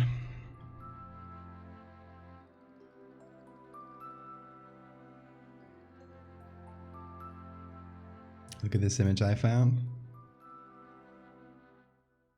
Ooh. He's carrying a coffin. Actually, you know what? I don't know exactly if that will be the angle we need, but we could always give it a try. Okay. So there's the picture. Where is it? Here. Here's a picture of Mechtelsand. This is from SMU again. Okay.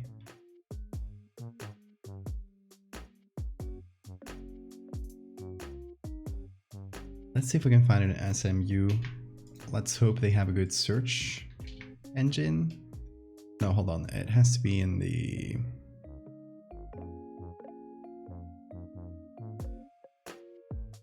SMU libraries. Very important. I hope and assume the casket is empty. We don't know. It's also 1897. Okay, we got two versions of this image. I don't know which one will be bigger. This one seems to have a little bit more detail, this one. But this is a person carrying a casket. So it has Municipal Pantheon written in there. Let's see, let's actually zoom into them just to compare the detail.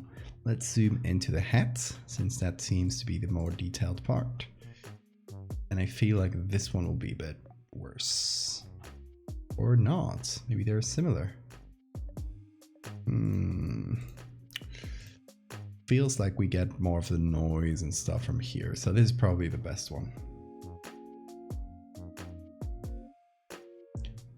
Let's see. Download 1000 pixels max. No, let's do the zoomify again. Yeah, they seem to be just limited to 1000 pixels, which is silly. So I just got to zoom into this. It will detect a zoomable image. We'll do the zoomify. And it'll just do it for us. Oh, that's very big. Oh, that's a very big picture. That is, let's call it municipal. A PNG. And that will be a picture of, again, 3000 pixels, but 3000 pixels tall. That's why it felt bigger. Okay, let's see if that works. Go here. Let's go here. Found a casket that looks like a giant Tupperware. Okay, so we just need the casket, obviously. The guy carrying it's bye-bye. And we need to maybe flip it.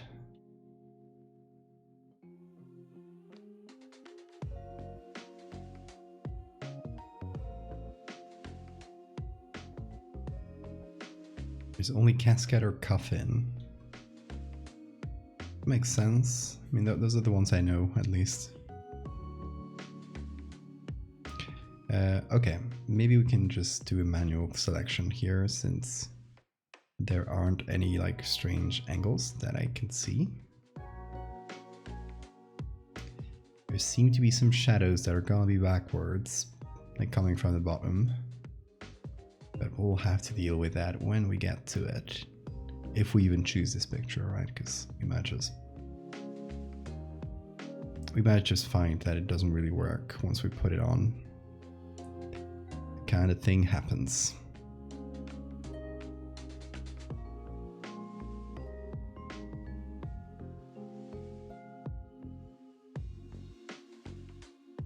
Obviously, we have the guy here in the middle.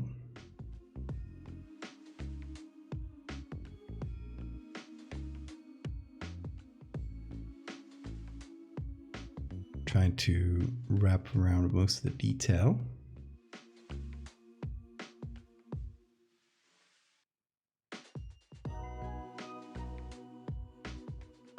There's also sarcophagus, but that's for rich people who had fuck you money.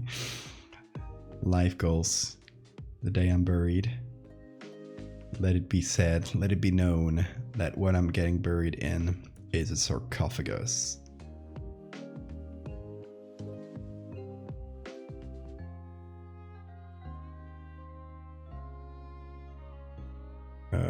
What happened? Why did it disappear? Okay, there we go. I was scared for a second. It seems to be part of it, but I don't want it.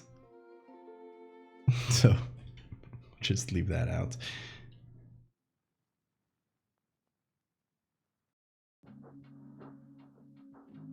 How can I get buried in the sarcophagus as a poor? You just say it's a sarcophagus. You don't have to prove it for it to be true, I guess.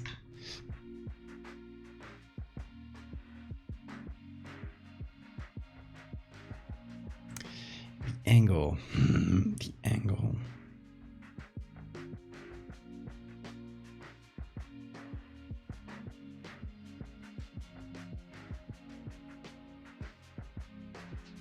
I mean, technically it could match. Obviously the... Why is this cat's cat so long? It's one of my main problems here.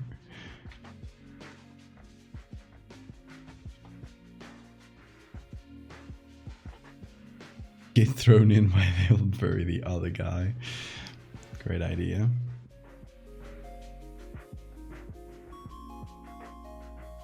You know, the good thing is we have like a guy right here, which helps us hide our sins. And with sins, I'm in Photoshop.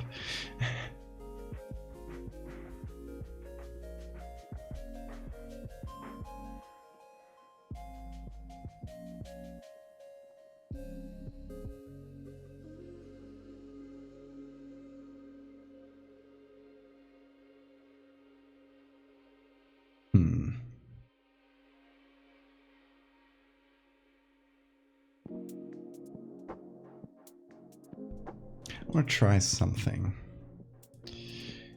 Okay, first things first, we need it to be a big coffin.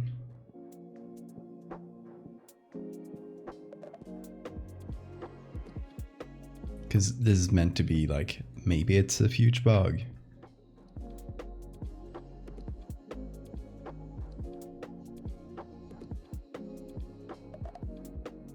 You can shop my photo any day, wow. Oh, what you got for me, Maxwell? Let me see. You know what? Maxwell, that is possibly something that could work in terms of the angle. Huh.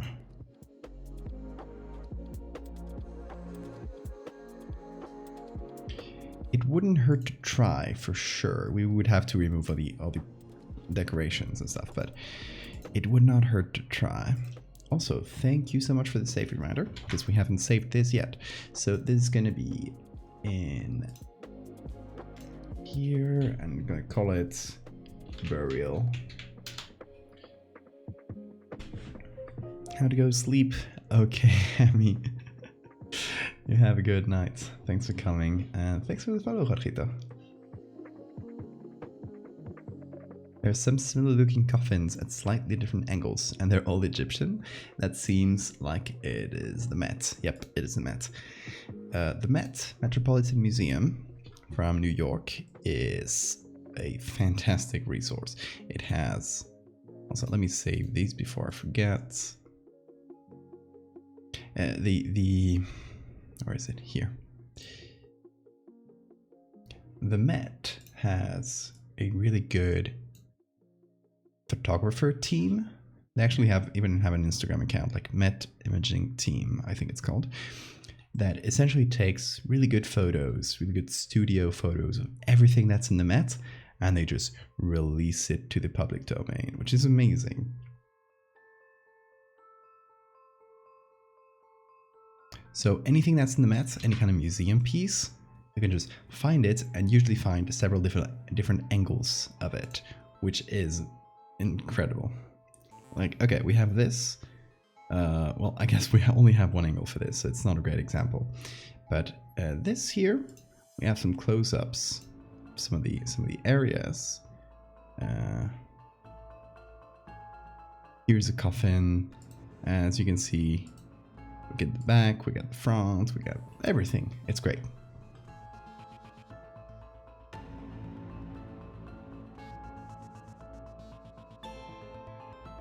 Met National Archives and the Finnish Army. The Finnish Army has some good released stuff as well. Let's see, what else do you have? Coffin of the Child, Mit. Oh, that's one of the ones you sent in different angles, yeah. I like this black one. It feels slightly ominous. We would have to remove this decoration, but other than that, it's nondescript enough that you could put it in this Mexican setting and it could just work. Okay, let's download that. It's not the biggest picture because this seems to be one of the older ones. It's in black and white even. But it's fine.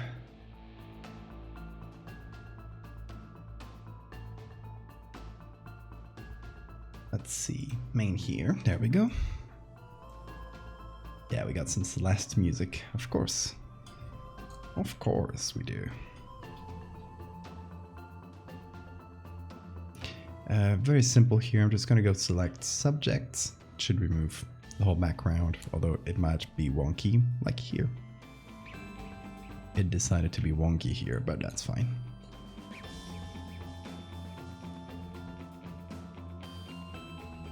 Okay, let's finish this couch manually.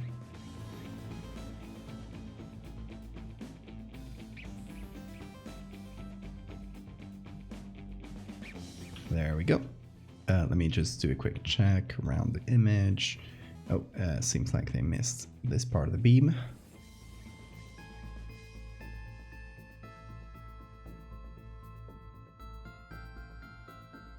Seems like they missed this.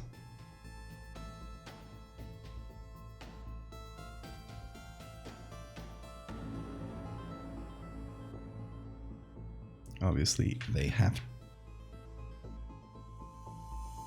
again missed this beam and this one. We don't have to be exact here, I don't think. Okay. Let's see how good this angle is now. We have the cut. It seems to be good enough. Oh boy. It's pretty close. Okay, we're gonna do something now. It's something I don't tend to do because it can make things wonky, but in this case, I think it'll work. So this is perspective warp. You'll do two things in perspective warp. You'll first set all the edges of things. So you'll go and set each and every corner of each edge, of each face of this object. In this case, I'm including these little beams here as part of the object face. And then doing another one here.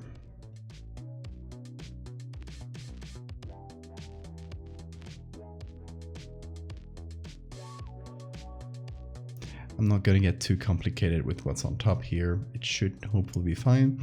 Then you do warp.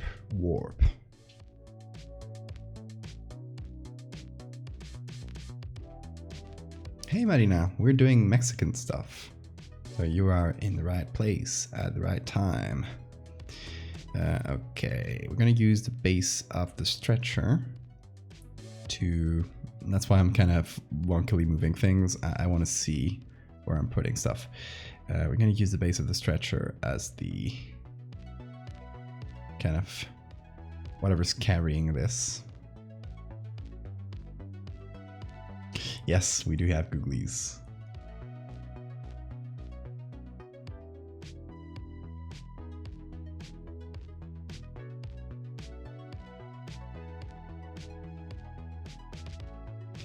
Perspective warp is usually a fun time. Like, again, it can be wonky, especially with more complicated things, but with a simple box, quite easy to use.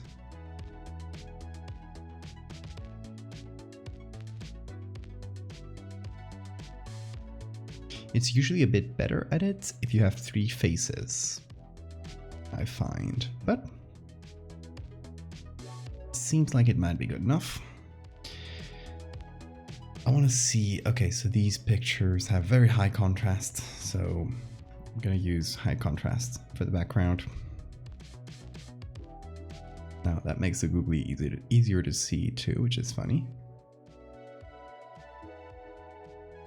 Okay, 36, 214, or actually 196. Okay, now we should have an image that goes from pure black to pure white with this, which more or less matches this. Yes, that's Mexico during the revolution with all these. Well, not this one. This one is just an attic, but this one is.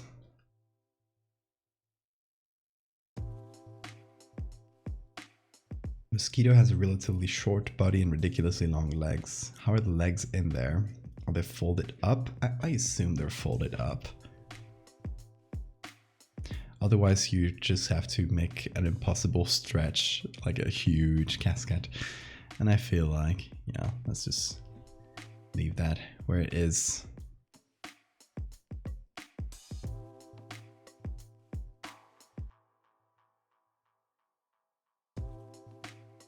So the way we've messed with this, it should hopefully now more or less match the perspective. It's going to be a bit better once we put a layer mask and hide the things we don't want people to see.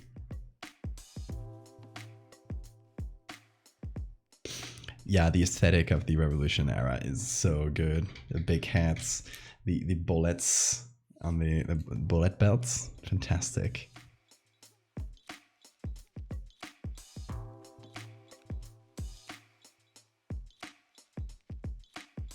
Okay, Jesus, see you later.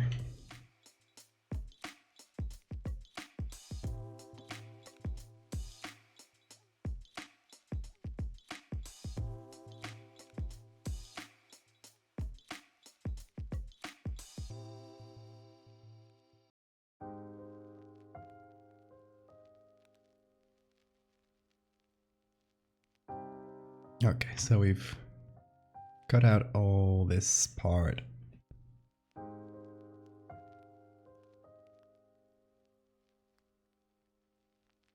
Feel like we can still mess with the perspective a slight bit more. Wartime drip.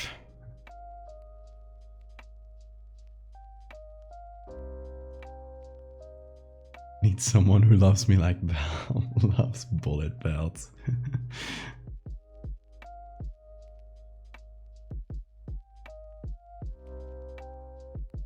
Seems to be a bit better.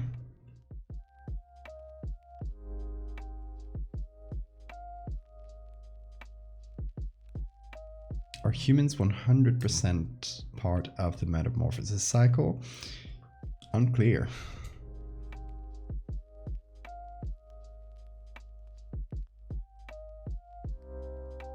That is a mystery.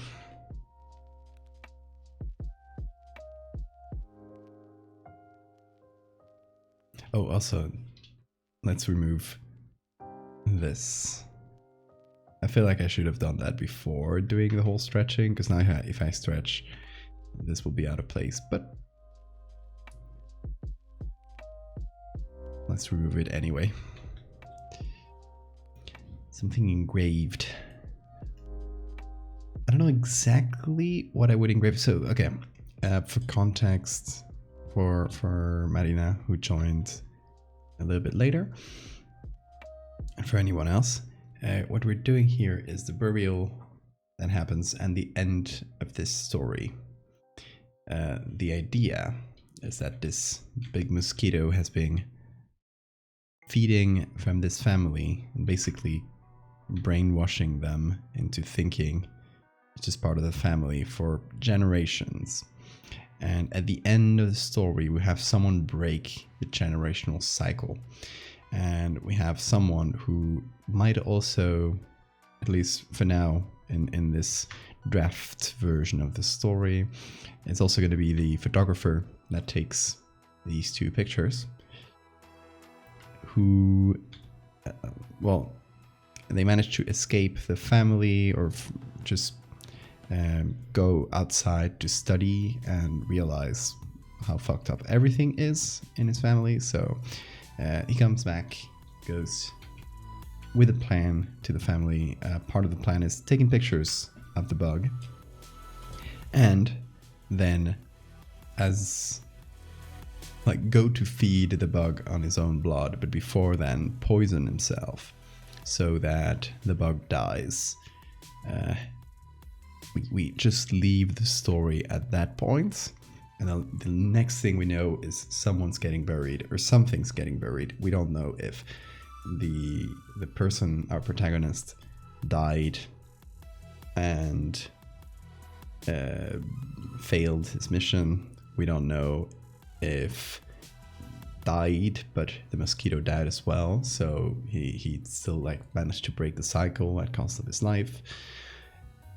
Or we don't know if the mosquito died. So we don't know who is in this casket. That's kind of the thing of the story. So we could leave like a little clue, I feel like, but not make it super clear. So I wouldn't put like Uncle Alfredo here, because that would be telling too much, I feel like.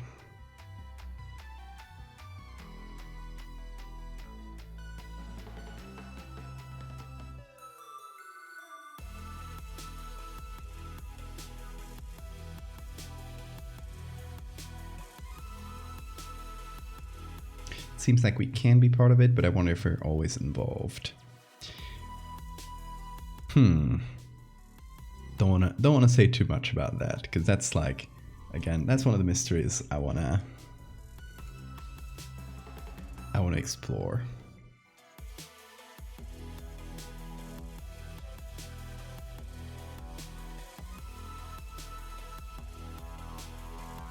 Give one of the men a prebocious.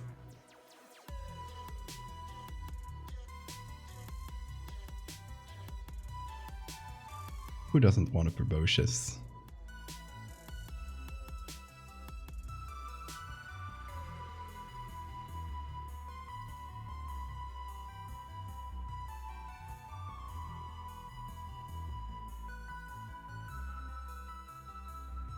Is it known outside the family the mosquito was doing that? Nope. It's a big family secret type of deal.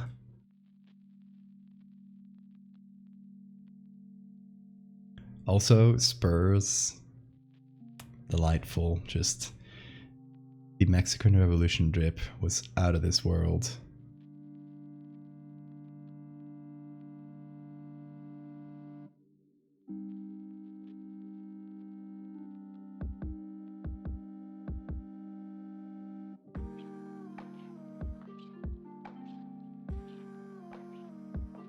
I feel like there's a weird angle there, but probably fine. Having a prebocious would make spoons obsolete. That is a good observation.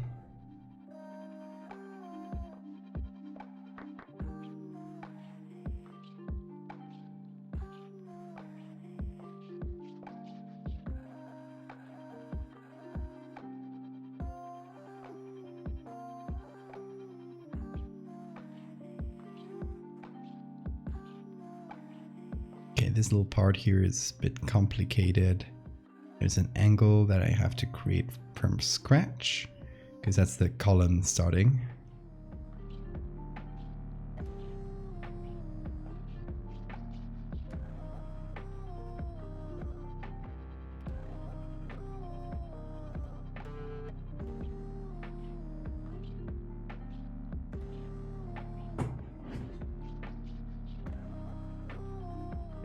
For somebody with soup in the name, you sure hate spoons. Just asking because Posella's engravings feel very iconic of the era. There are lots of examples of supernatural stories using the kind of illustrations. Newspapers. Oh, I know what you mean. I know who you mean, Posella. Yeah.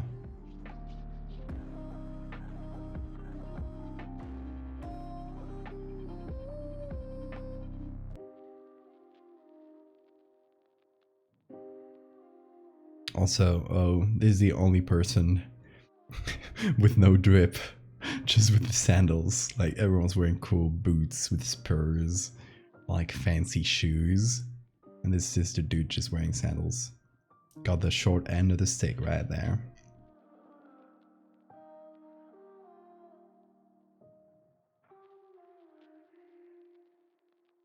Vampire bikers who turned out to be giant mosquitoes. I love that.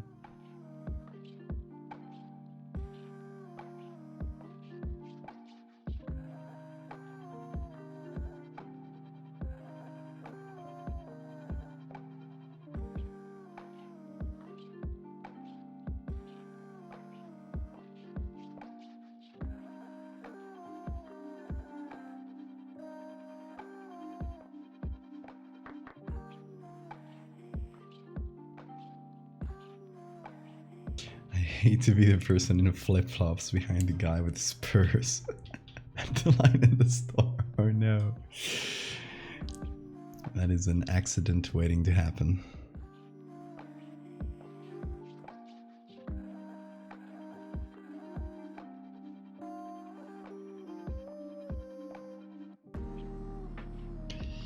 Okay, we're... also, I'm removing this part of the stretcher because obviously there's... then doesn't fit with the shape of that. It wouldn't bulge down like that. So I want to make it feel like, you know, it's just a few or a couple sticks essentially just holding this up.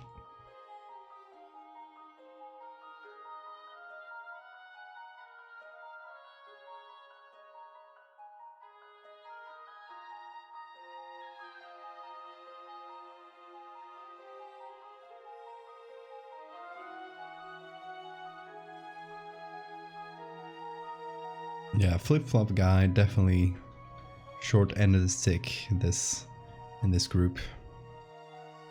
Like, I feel like if you can all afford cool boots with spurs and one guy can't, I think the nice thing is just everyone pulls some money together and you just buy the flip-flop guy some cool boots with spurs. And I think that's what friends do, and I think he should get some new friends.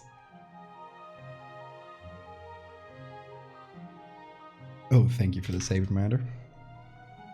Chrono Trigger music, yes.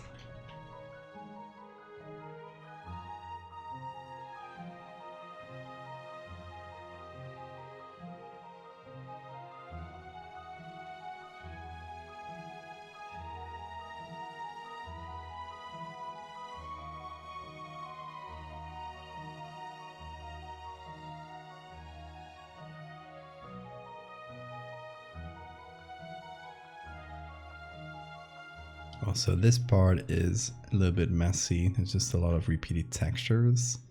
So I'm gonna try and clean them up a little bit.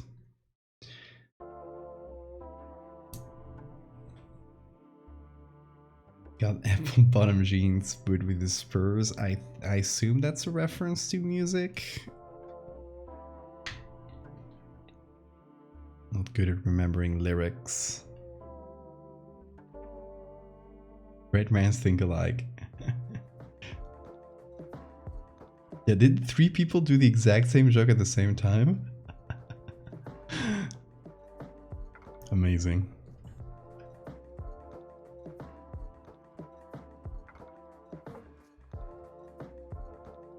Just beautiful when everyone's neurons suddenly just link.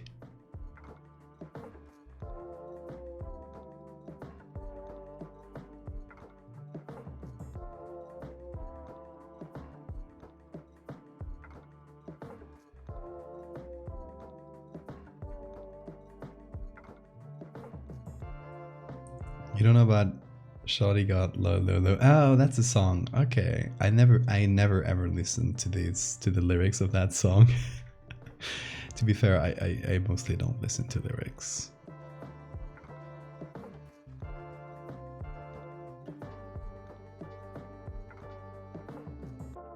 I just vibe with music. Might sound weird, but it is true. Yeah, all of chat shares one brain cell with me, and we either get to use the brain cell at the same time, or we all have to take turns. That's how it works.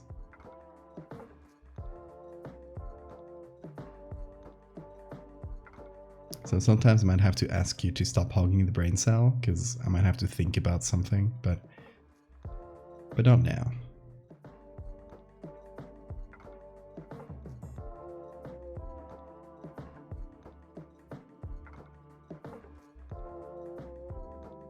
Just vibe with music sounds like something someone who listens to white pure noise would say. I don't do that. I don't listen to white noise. Come on. I listen to my cool stream playlist. Available for free. Did you guys say Mom said it's my turn on the brain cell literally at the same time? See, it happened again. It happened again. Oh my god. Quit sipping the brain cell. Come on. We've all been waiting.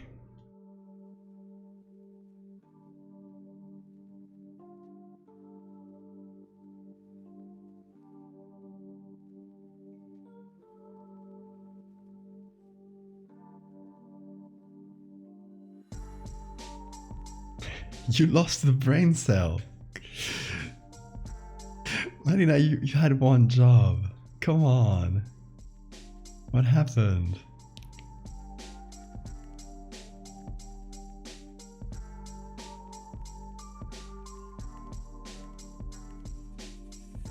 I'm going to the brain store. Now we have to go to the brain store again. God damn it.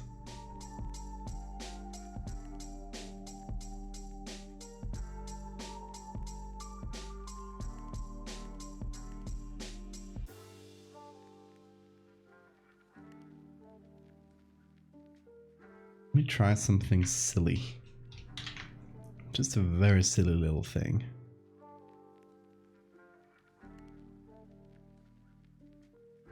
Where I take the stretcher and I just unbend it. And hopefully once I click on OK, everything looks fairly alright. That's a big ask. L ratio, no brain cell.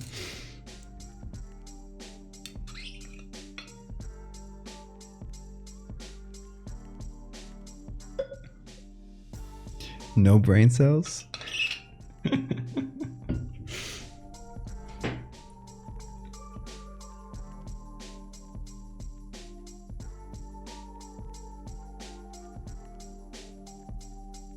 Getting a brain cell in this economy?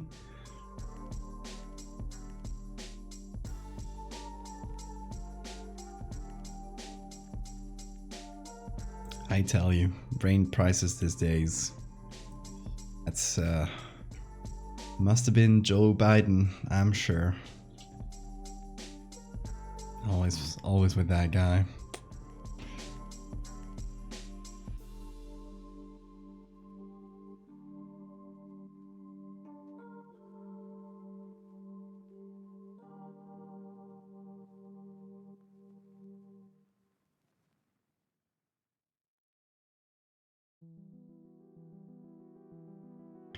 Okay, so I want to do something. Okay, let me check.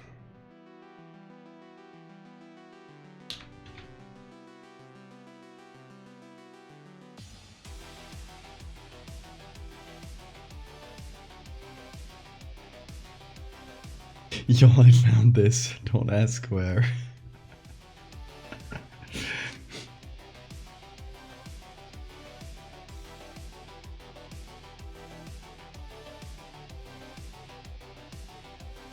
It just plays Caramel Dancing on loop.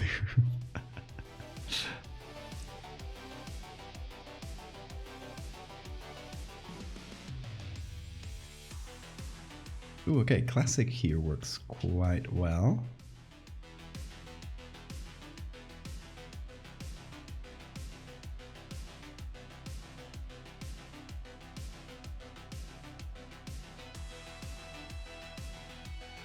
So what I'm doing here is essentially just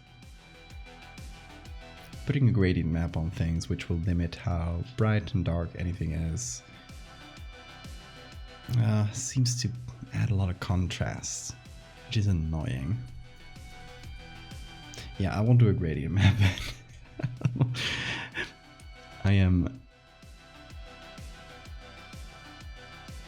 going back. We're doing this the good old way. You got the clip. Thank you. I always forget to get clips, so I always appreciate when someone does.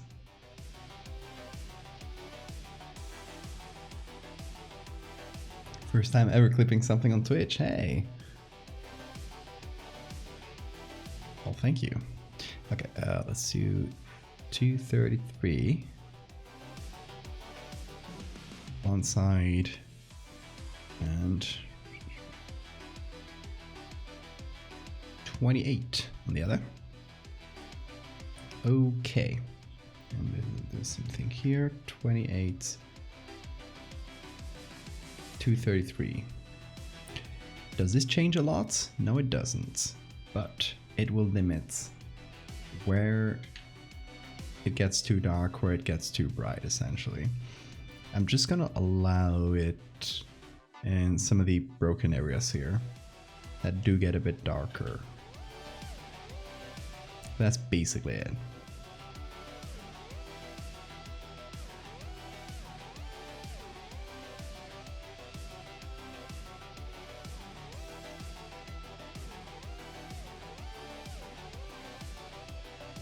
Also, we'll go to actions, we'll go to grain, add some grain, help blend things together. Okay, group on here is casket. Do we have anything else to hide down here? Seems good. We're gonna add a shadow below it.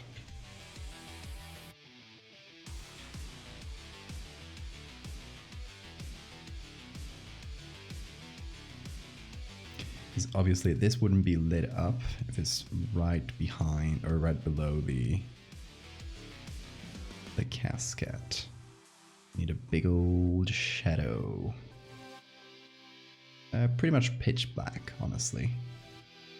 It's such a tight space that we don't really have a lot of space for light to come in.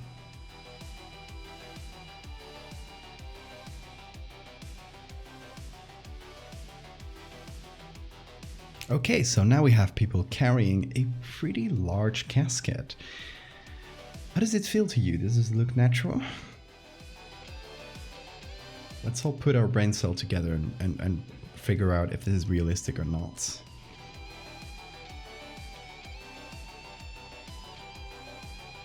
We could put like a name on it, but who puts a name on their casket?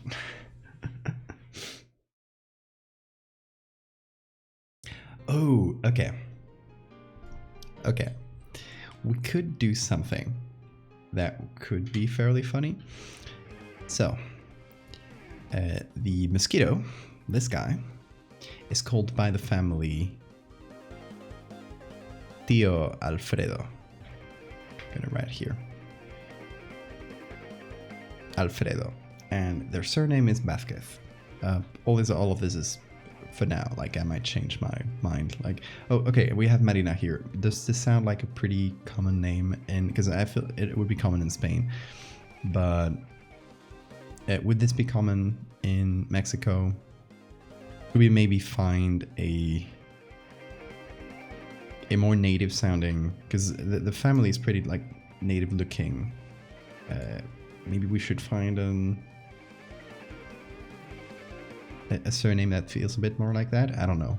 I'm not super knowledgeable about Mexican surnames.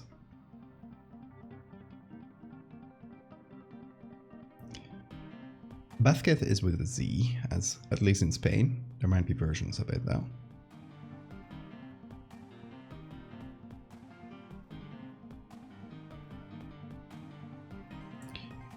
Why does the guy with black pants have blocks around his legs?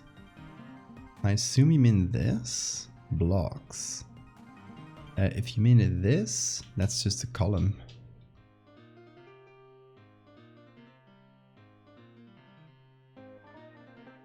It's common, but it doesn't feel too Mexican. Okay. Do you have any suggestions that we could maybe pull from? Otherwise, we could look at common Mexican surnames 1910, which I think might give us something.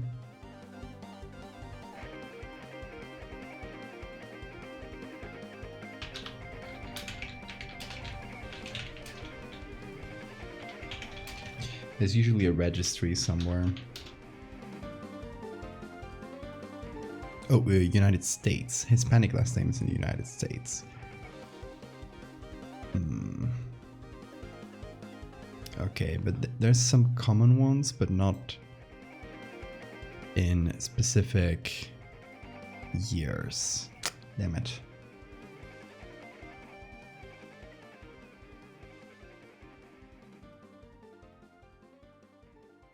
I googled it as you said it. Let's choose. I tend to go to look for the most common list and then go to the bottom of it, because that makes it feel like a more interesting name. So if we just take this list for example, and we just go down a bit and find one that looks good, because that makes it feel a bit more interesting. And it's funny to see how a lot of these feel like Spanish surnames from like very specific places, which is interesting to see.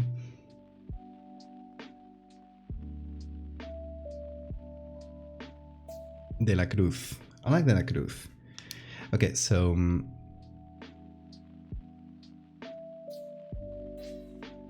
I feel like this is a pretty native looking family, so it couldn't have a surname like directly imported from Spain. It's something that the family took at some point.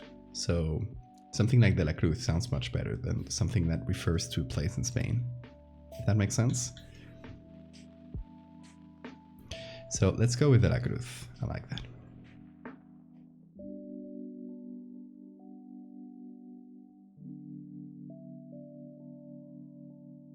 Let me change it in my notes as well, because I will forget about this.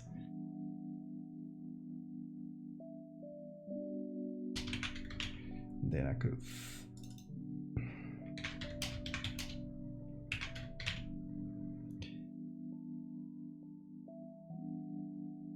Also, I guess, is Alfredo a common name in Mexico as well?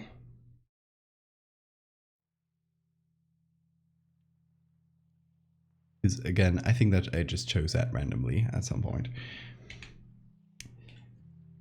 So the mosquito would be...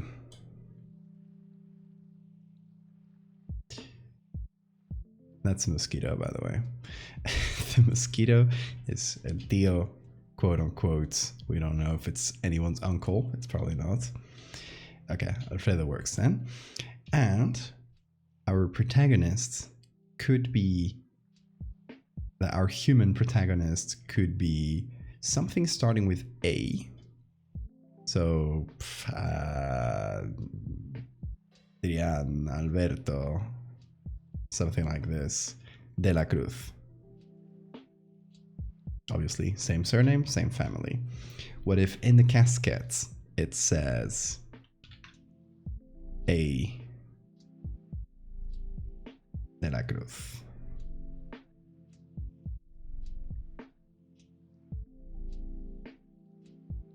Well written, but Alejandro. I like Alejandro. It also sounds more distinct to Alfredo.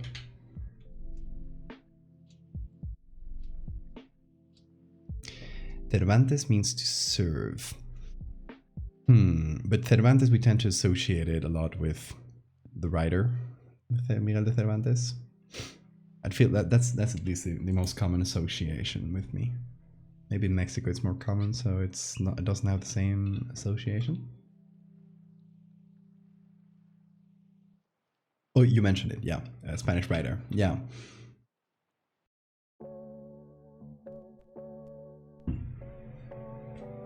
Cervantes feels more Spanish. Yeah, it feels like very Castellano, Castilian to me, Cervantes.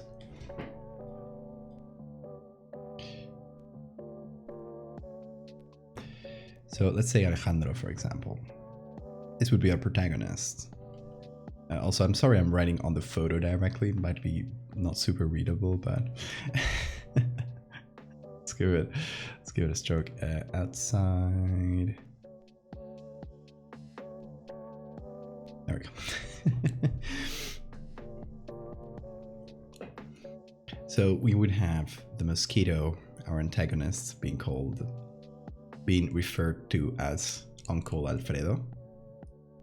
And we have our protagonist being called Alejandro. Both same family, quote unquote. We don't know who the mosquito is, but they're treated as the same family. So in the casket, we have written, maybe with like fancier letters, but they wrote A. de la Cruz. So we don't know if it's Alfredo or Alejandro. Could be both. So it would be a way to write something on the casket while keeping the ambiguity of who it is. Or it could be AL too.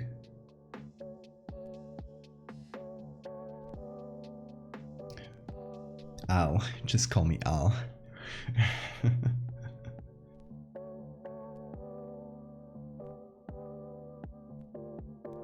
I don't know, it could work.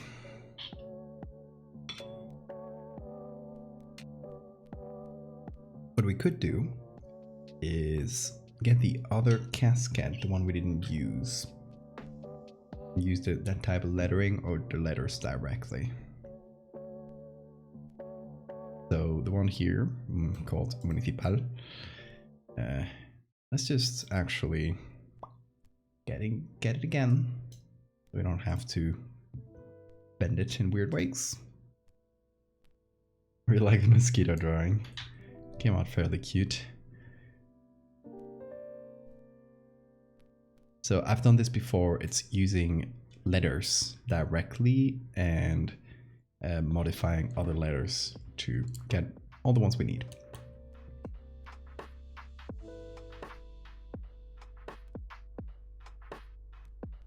Or handwritten note in the photo could also work like that.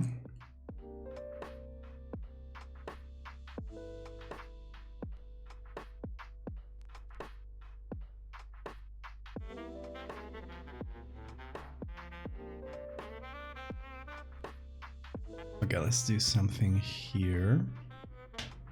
Just choose the letters. We'll just write it directly and then we'll just bend it as we need.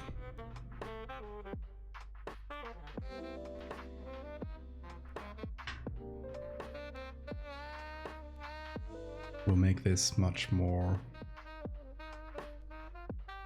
give it a lot more contrast.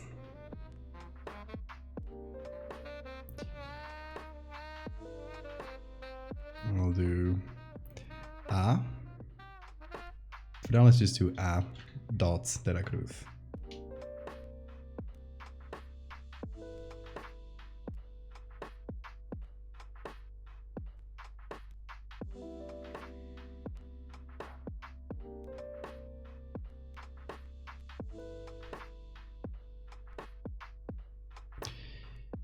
Oh, we don't have a D, so we're starting off well. I'll just use an N and an O. Or an I and an O.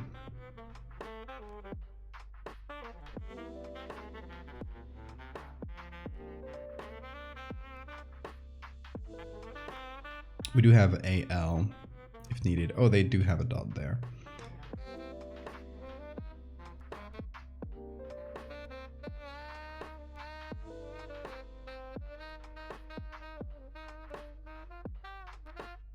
I feel like if we do AL, it would be weird. Like, why did they do both, like, 2 letters? I feel like the normal thing would be to do 1.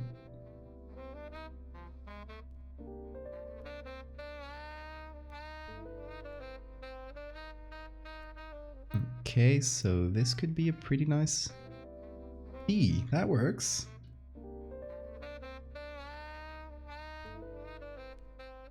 We have an E. Nice.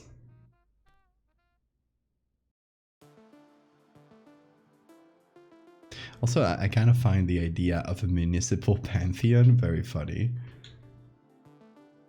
Like, a pantheon seems like this grand thing where they bury kings, and it's just a municipal one. It's like the shitty one. I love it. Z will be the hardest, I bet. I bet it will be, yeah. We could use the N, just turn it around though.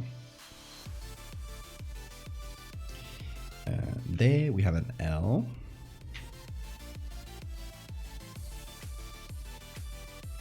Also, this is a very fun way of doing letters that will often feel more realistic than pretty much any other way of doing letters, because you get, there you go.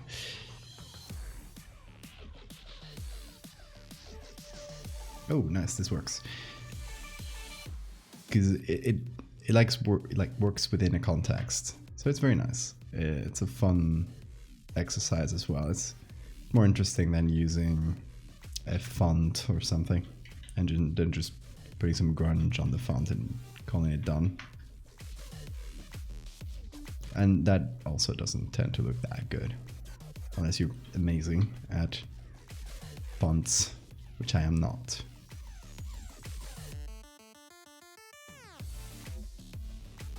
Oh, of course, that he needs to be another layer even.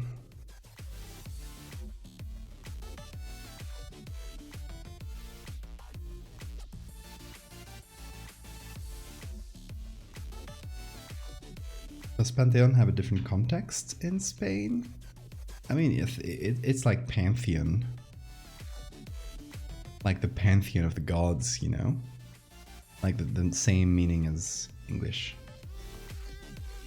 We don't use it for like a cemetery, if that makes sense. Or at least I don't think, I haven't seen that used. It might be used, but not super common with cemetery lingo. Oh, thank you for the save reminder. Okay, we got de la. We got a C. Nice.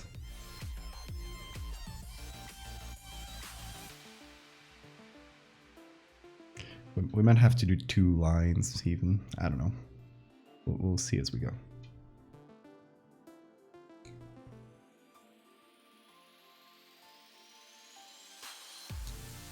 Pantheon is more common for the more public cemeteries.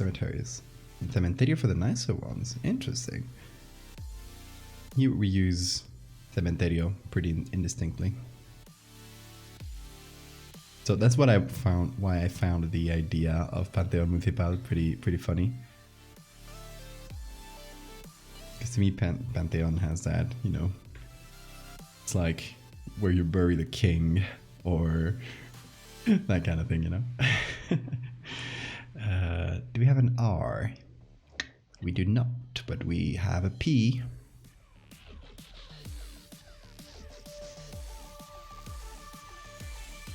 Also, we are now committed to these names, so we could always change things, but since we're already doing the letters, we are committing.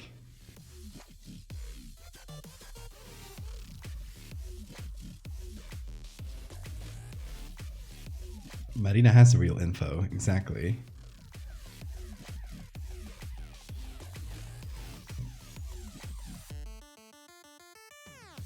Marina has all the secrets.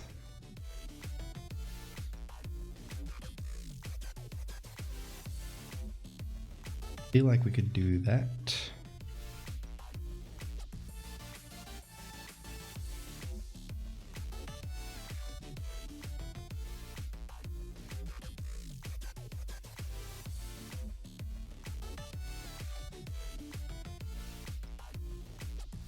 And now we finish it with the little flourish here on the A.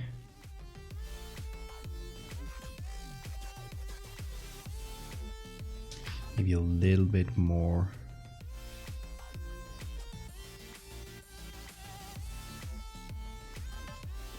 No. Okay. Something here.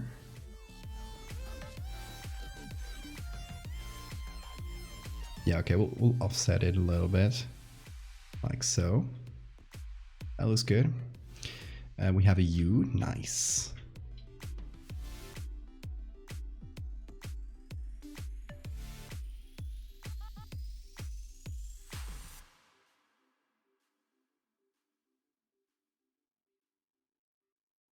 And now we get to the hardest part, which is the Z. I feel like the D and the R were fairly easy because we had a P and an O and an I. So now the Z, La Theta. I'm saying it with the most Spanish accent I can, Castilian Spanish. La Theta.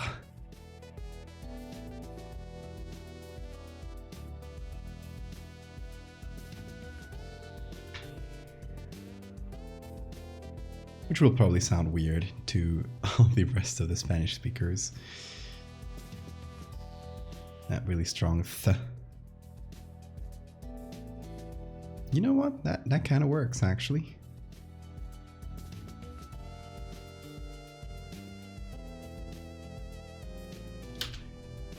See, I was scared of La Theta, but La Theta should be scared of me.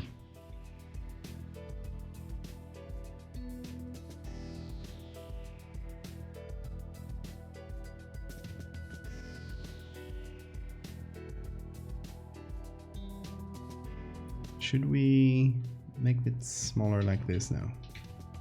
No, let's keep the little bumps. Keep the bumps.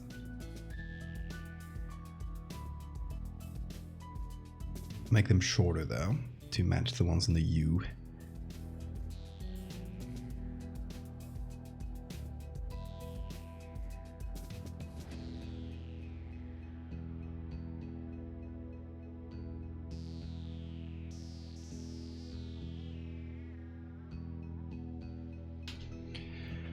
For some reason, Castilian Spanish is the form they try to teach us in high school, or at least one of the years they made us take Spanish one. I guess that will depend on your teacher. It doesn't really matter what type of Spanish you learn, or like dialects. I mean Castilian as the one from Spain, though the language is also called Castilian by many people.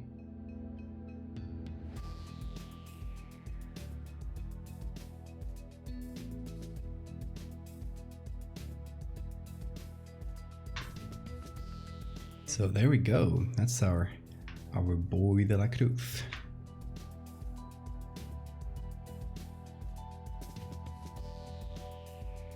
You uploaded some documents that have the Mexican seal. Oh, like the official.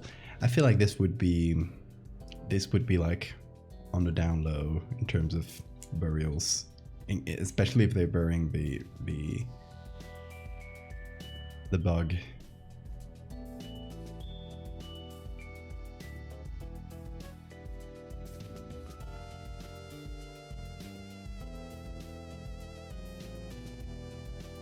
Like they would just keep it family only. So no need for the Mexican government to get involved here.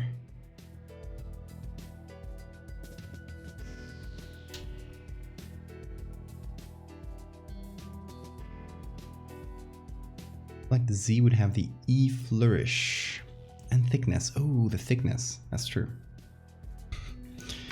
Ooh, the thickness.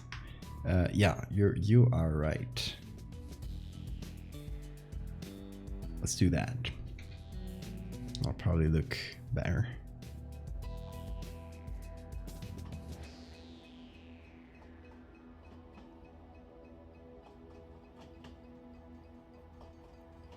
Yeah, that's nice. And now let's do the other E flourish. Or serif, I guess that's the proper term.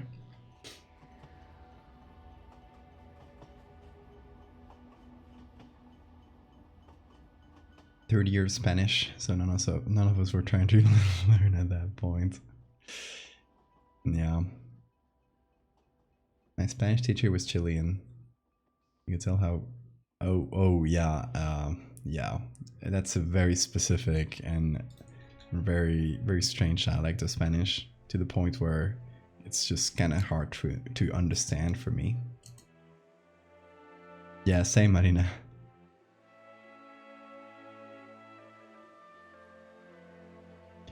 Oh no no no need to say sorry. You're actually absolutely in the right here, Lilith.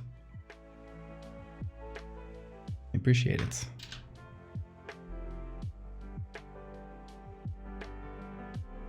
Yeah, that looks better.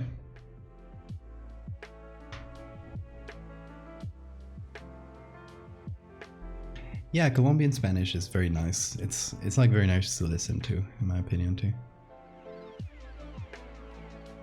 I'm gonna try to get used to the Canary accent. At some point, I'll probably do my best imitation of it, or I might just pick it up naturally. But the Canarian accent is very nice. Actually, I really like it. It is actually a lot of the dialects of Spanish in the Americas have a lot of influence from the Canary dialects from Spain, because a lot of people from the Canaries migrated there, so they really influenced the accent. And then it kind of happened backwards, where later on a lot of people from many different Latin American countries, a lot of Cubans especially, migrated to the Canary Islands, and they influenced the accent. So it's kind of a mixture. It kind of went back and forth, so it ended up being a very interesting accent with a lot of influences. It's nice. And they have really fun words too. They say here to refer to a bus, you call it, instead of bus, like we would say in Spain, in Spain Spanish, we call it guagua. G-U-A, guagua. And it apparently comes from Cuban, where it was a kind of a direct, quote unquote, direct translation from English. When they said wagon, so they say wagon, like the wagon, that W-A. And so if you try to say it in Spain, you say gua. So wagon, guagua. It's great. It's a lovely word. And they have a ton like that. Like the flip-flops, la chancla. Yes. That's Angla. By the way, you always, if you see me here, you always see me in flip-flops. It's like the way you dress here. La chancla, which we would call in Spain, is la chola here. So that's also a lovely word, la chola. I think it also comes from Latin America.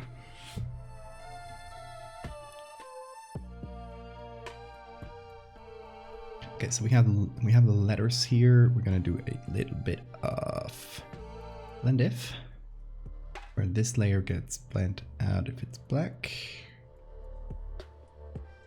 like so. And then if the underlying layer is black, we also do the same. So it'll catch a little bit of the grain of the wood. See, that's quite nice actually.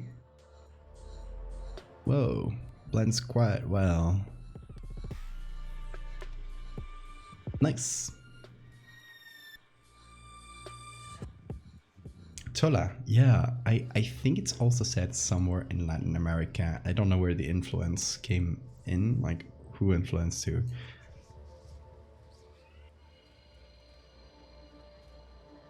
But okay, how do you call that?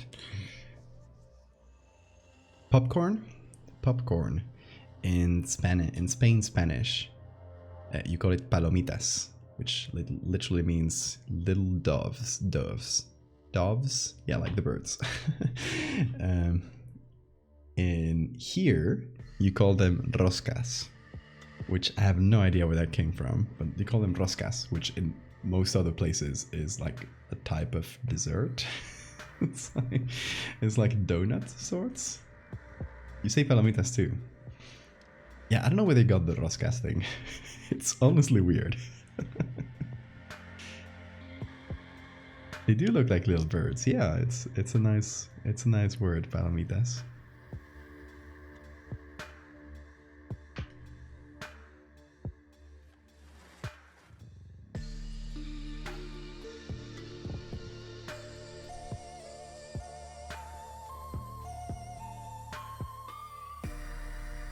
You've heard pochoclos, pipoca, crispetas. I love that. Those are all very good words.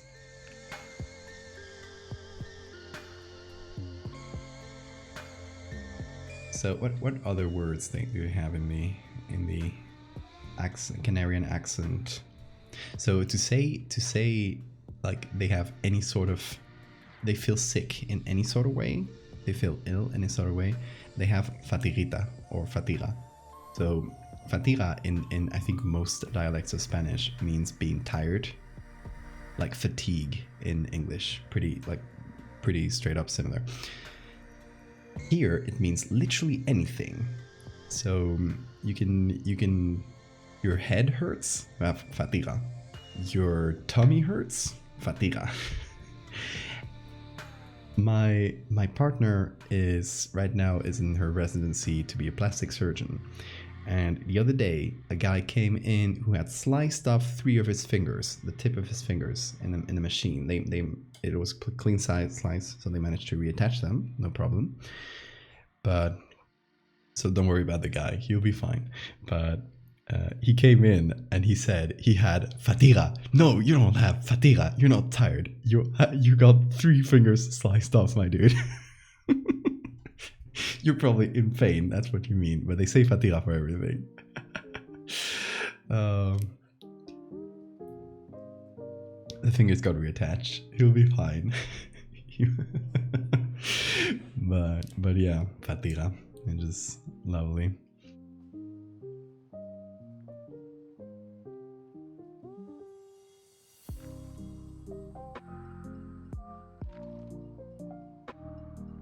He forgot about the fingers, he was just really tired. Exactly. Is there any sort of context that goes along with these things? Like with the expression? I think you'll just say it in general. Like, I'm sick. Like, the general expression I'm sick can mean so many things. Or I feel sick, right? I think it's a general term for feeling sick or feeling bad.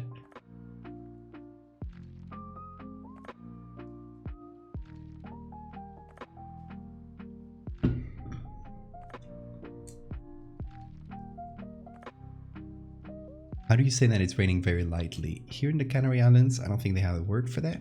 In Asturias, where I come from, there is orvallo. It's one of the most Asturian words, orvallo. It's great. Also, it always rains in that region, so it makes sense that they have a word for light rain, because that's pretty much like the base state of that region.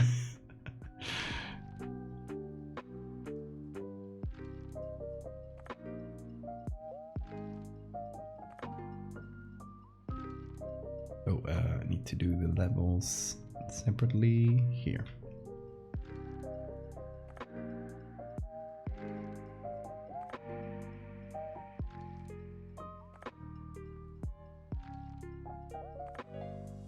There's a debate over lloviznando and pringando.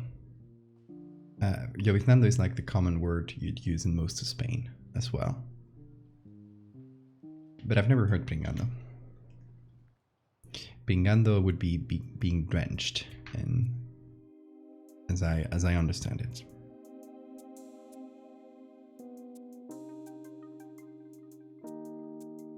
So it sounds to me like it's drenching, which does make sense. I can see where the expression comes from, because it's the kind of rain that you don't really feel, but at the end of the day you do get drenched.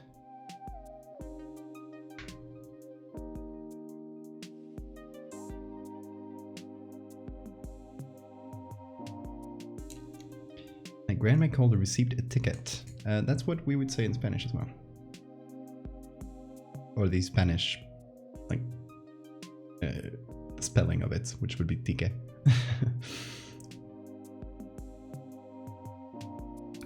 How are you going to get your Island Boy tan when you stream so late? I just realized. Okay, so you probably can't see the tan that well, but I did tan quite a bit. Not like a ton, because I'm still like extremely white and I do gotta put a lot of sunscreen. But I did get a fairly decent tan for what I usually get. But I have bisexual lighting, so the blue lighting probably makes it really hard to see. I don't know, maybe if I remove every lighting except for the whites. No, it's still too white. You see the tan? Well, it's worth a try. But yeah, currently I have this blue and purplish light, so hard to see any tan.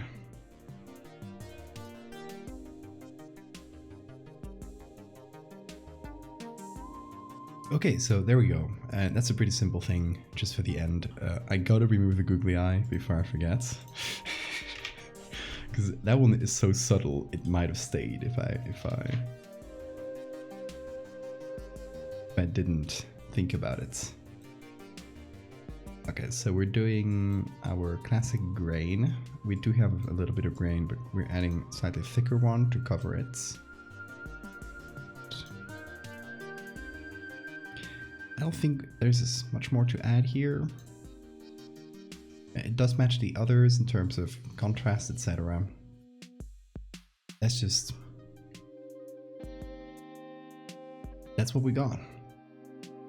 So there we go, we got the casket of either the protagonist, unseen protagonist, who's taking the photos, or the bug. And we don't know, it's left unclear. I'm gonna save this as a JPEG.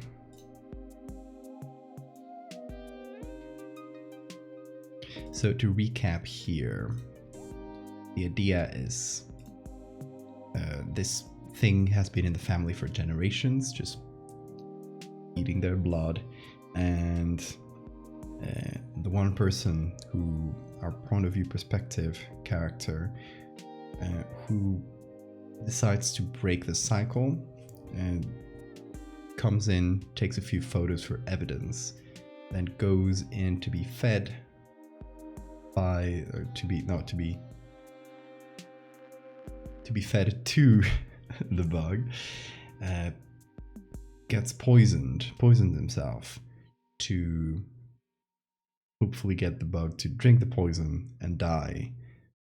Then it kind of cuts out there. We don't know, like, we know that's his plan. He goes into the house, he comes back, he's been out of the family, right? He comes back with that intention.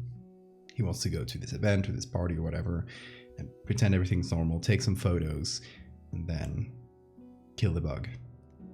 Then, next thing we see, there is a burial at the family estate. Someone's getting buried. We just know their name starts with A, which could both apply to the bug or to the protagonist, and that's where it's left. The thing is that there's only one burial, so there's only 3 options. Either the bug escaped and the protagonist died, or the protagonist died and the bug lived, which essentially his plan was thwarted, or the protagonist managed to stay alive through the poison. He probably had some sort of antidotes if he managed to get out of the situation, and the bug dies. So that's, he either succeeded or failed or somewhere in between. And we can leave some sort of tip towards one side of that, but I would like to leave it pretty ambiguous, because that's fun. Is that anticlimactic to have an ambiguous ending like that?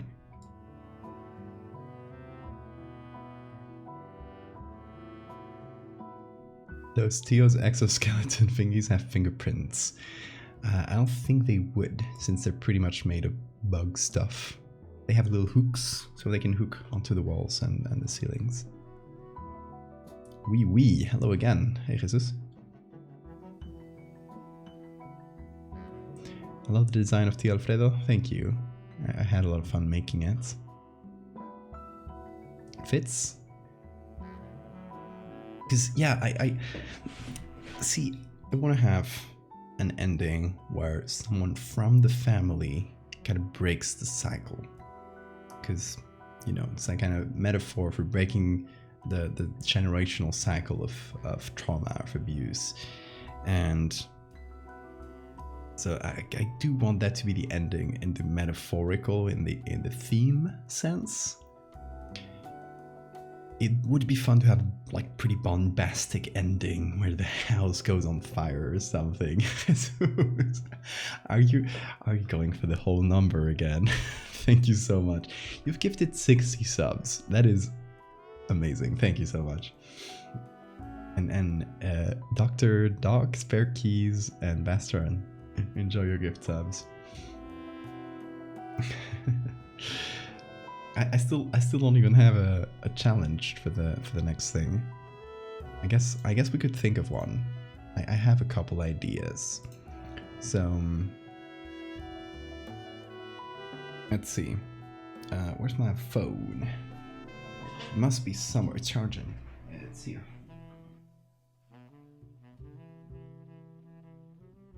So I have somewhere in my phone. If I can find it.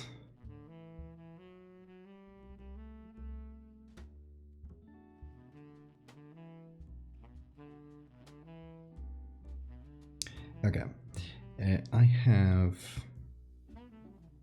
my to-do lists, a little list of things I thought of doing.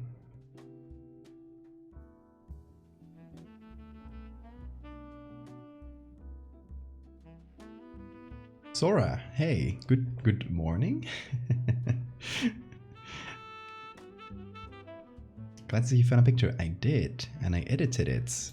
If you want to see what it looked like at the beginning, this is what it looked like. Whoa, Jonan! Welcome, folks. We were discussing bug lore, so I guess I gotta explain what bug lore is. Okay, welcome everybody. Thank you so much for the raid. If you haven't been here before, here we do Photoshop edits of creepy things like this and this. So this is part of a whole story called Megalomorpha, which I jokingly call bug lore because there's big bugs and there's lore. Bug lore, I'm in. That's what I like to hear. Okay, so If you follow the link in chat, I'm just writing it here, Megalomorph. Okay, so you will find a link in the chat to Valdevia art projects type Megalomorpha, which will send you to the whole collection of stories. So you can just go here. This is where the link will send you. There's a little collection of stories. Each of them is separate. You can read them individually. You can read as many as you want. You can read as little as you want. I recommend starting from the bottom and making your way to the top. They are a bunch of stories essentially about big bugs being found throughout time, throughout the world, and through reading the stories, kind of like a little rabbit hole. Each story will give you a little piece of the overarching lore, and you'll slowly find out like what they are, like, or what they do. So yeah, this is one where the bug starts a cult in a church in Norway. This is one where a fisherman finds the cocoon from one of them, or the pupa, and starts getting obsessed with it. This is one where they find some old statues in a codex from medieval times, from a monastery that started worshipping one of them as angels. Yeah, we have bug cults. We have bug cults here. You can join. It's free. I'm eating. Well, tough luck. Kidding. So again, I will post another link in chat. If you guys missed the first one, there it is. I recommend you, it'll just take you a few minutes to get through it. All the stories are quite short. Some of them are super short. Some of them are a bit longer. Like this one is just a couple photos and some blog posts. Not blog posts, some forum posts. So some of them are pretty short and don't shoot to the point. Some of them explore the overarching lore a bit more. Again, recommend from bottom to top. So the current story we're making, without spoilers of any other stories. Again, all these stories are independent.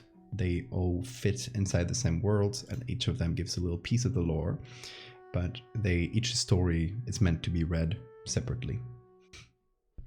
So this story is about a Mexican family in the 1910s, a little rural area in Mexico. Hey, Space Babe, thank you so much for the sub. So this family in Mexico has been living with this huge bug with some like humanoid features in it. This huge mosquito that has been essentially using them, kind of brainwashing them and using them as living blood bags for generations. We don't even know how far back it goes. We just know it's been going on, quote unquote, forever, you know? And everyone knows in the family, everyone knows what this monster is. They all call him Uncle Alfredo. Like it's just, you know, it's just our uncle. And they all like offer themselves to be fed on by it, and it just lives in the attic. They kind of keep it hidden. Yo, Marina, thank you so much for the gift subs. That's amazing. Michelle asks Spacers, Twitch Car, Rokin, Eri, guys, enjoy your gifted subs. Thank you, Marina. So, where was I? Yes, so this bug, Tio Alfredo, has been feeding on this family for generations. In the moment we pick it up in the story, there's this one member of the family who is also the photographer. I might change that fact, but what I'm working with currently is that the photographer that takes these two photos is also the member of the family who is committed to ending this cycle. He realizes he at some point goes away from the family. He leaves and goes to university, or just goes to the outside world, and then realizes, like, you know, like people going away from cults and realizing, oh my god, this is what I've been through is incredibly fucked up, right? So he realizes, oh my god, like you aren't supposed to have a huge mosquito eating your blood for generations in your family. So he realizes the fucked up stuff he's been through.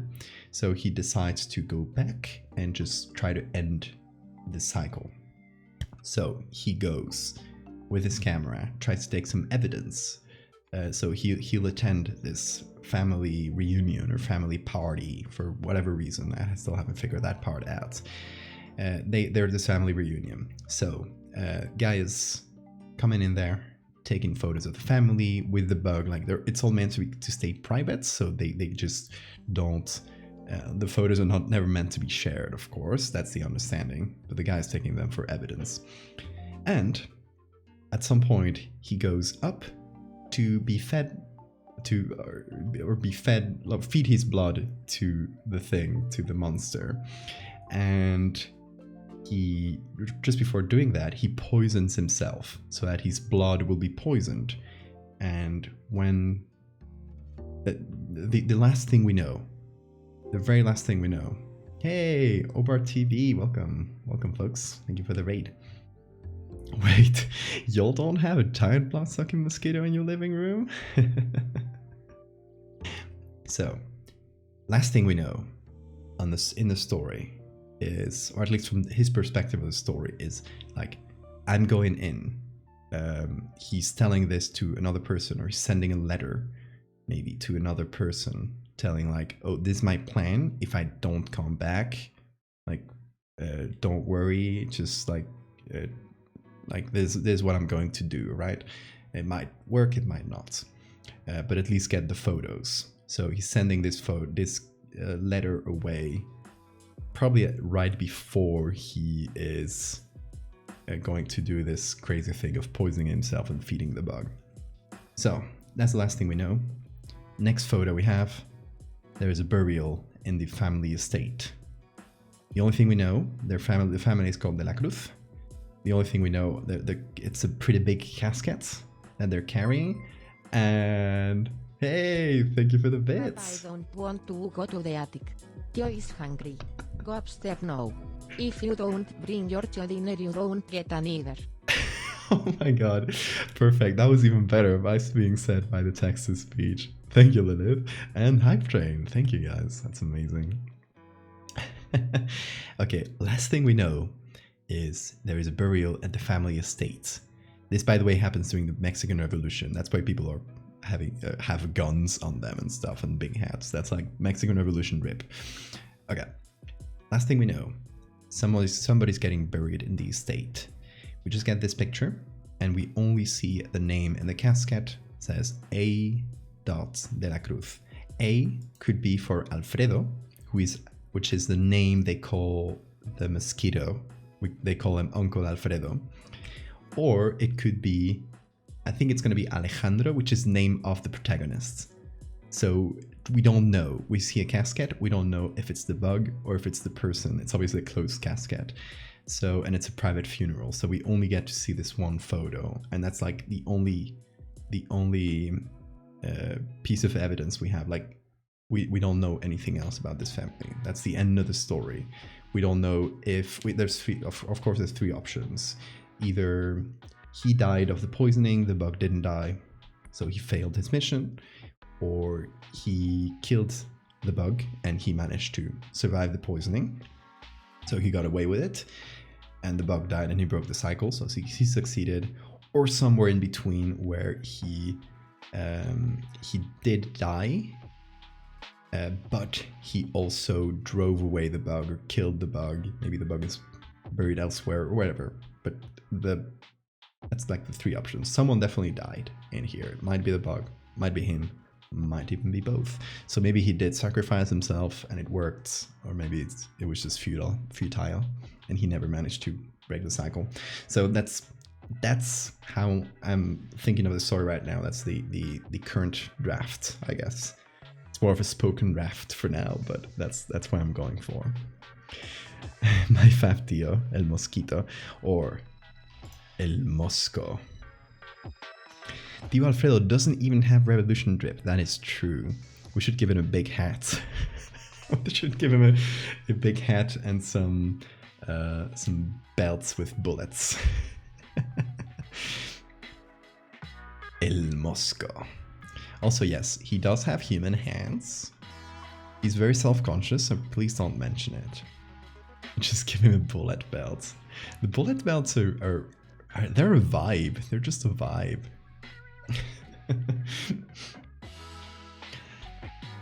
But yeah, that's what we've been working on today. So we've been talking about the story, trying to figure out what happens, how it ends, which was my biggest question mark. Then when we figured out, okay, let's do just a photo of the burial, and we don't know who died, and we have that whole poisoning thing, so we don't know who perished from the poison. And then we found this picture, which was people carrying a wounded soldier during the Mexican Revolution. And we removed the soldier, we put a casket with the name, or initial, and surname, and that's where we go. Will this be a VOD? Yeah, of course. You can find the VOD right after the stream has finished. It stays up for a couple weeks, but usually right after the stream is finished, or it usually takes a few minutes to process, like half an hour later. You'll find just under the main videos tab, you'll find the first video will be this. You mention his hands and he buzzes very loudly. He tries to lotion his hands. You're ever interested in doing something else with Mexico as a settings? As a setting, there's also the Guerra Cristera, very similar aesthetic to the revolution, but significant religious tones. Interesting, Guerra Cristera. I hadn't heard about that, I think. When does that happen? Are there photos of it? Because if it's well documented with photos, that might be a good setting for whatever we do at some point. You ever think of tapping into the SCP community? I've done a few SCP things. I've done a redesign of 173, of the classic SCP. Actually, you know, let me show you a very fun thing. I found the other day Google sent me kind of an update on, you know, they tell you your website and how people got to it, like Google searches. And it told me if you look for SCP was it 137 or 173? Which is the correct one? Yeah, that one. Okay. I always forget. If you look for SCP-173, look at the first one. That's mine. I got the first Google image results for SCP-173, and it is my website. Like, how did that happen? How is my website the first result for that very well-known thing?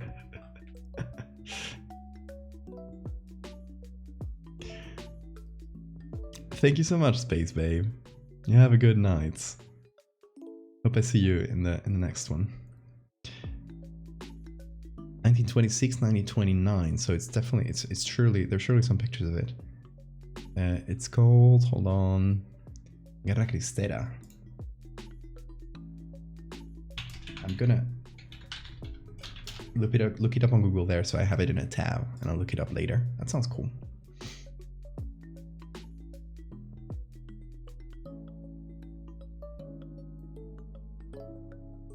My picture is officially 173. We made it. Someone must be linking it, I guess. I don't know.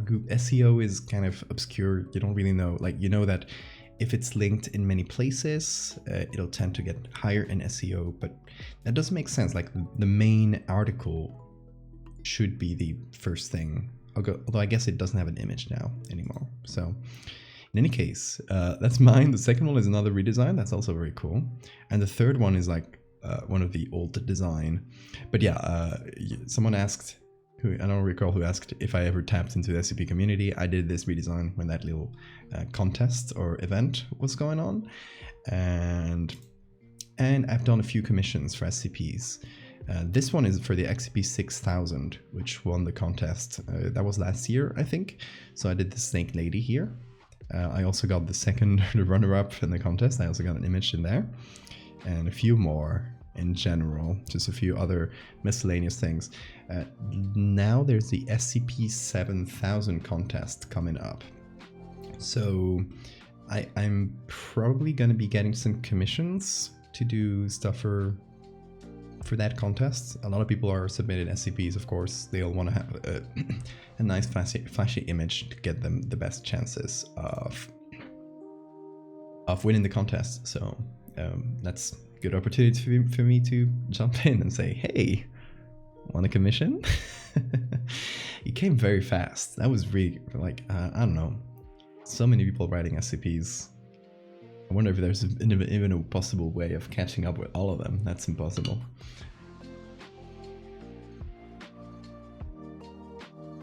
Thank you, Obert. Yeah, we had fun designing that one. The signature. Yeah, okay, so in these two, the signature, I guess for people who don't know, in all my pictures, or most of my pictures, sometimes in a very small one, I won't do it, but I try to sign it by putting this little symbol somewhere.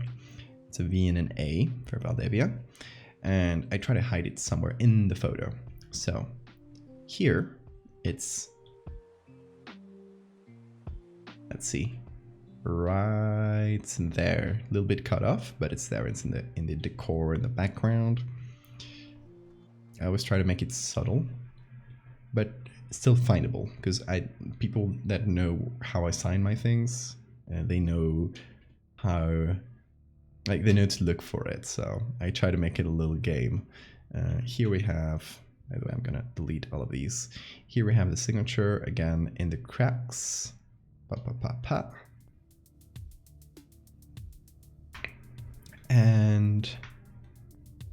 And here I figured it's just gonna be this small thing at the end. It's not really a main edit.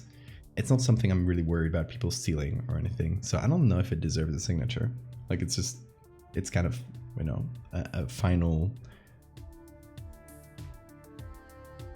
little image. It's not, since the two main ones are this and this, we're probably good. People who steal art, yeah.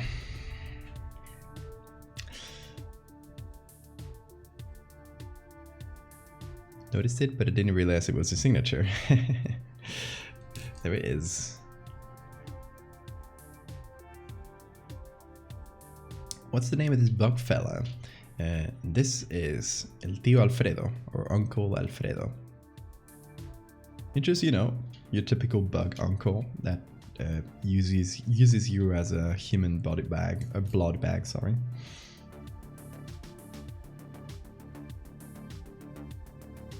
I kind of checked this website called Shared Counts, and your website has 167 hits on Facebook? I never post to Facebook. I don't know what that means though, 167 hits. I don't know what Shared Count is. I mean, I do have a Facebook page, but I haven't used it for years. I'll take this Shared Count thing. We'll see if someone out there is reposting my stuff on Facebook. I don't know.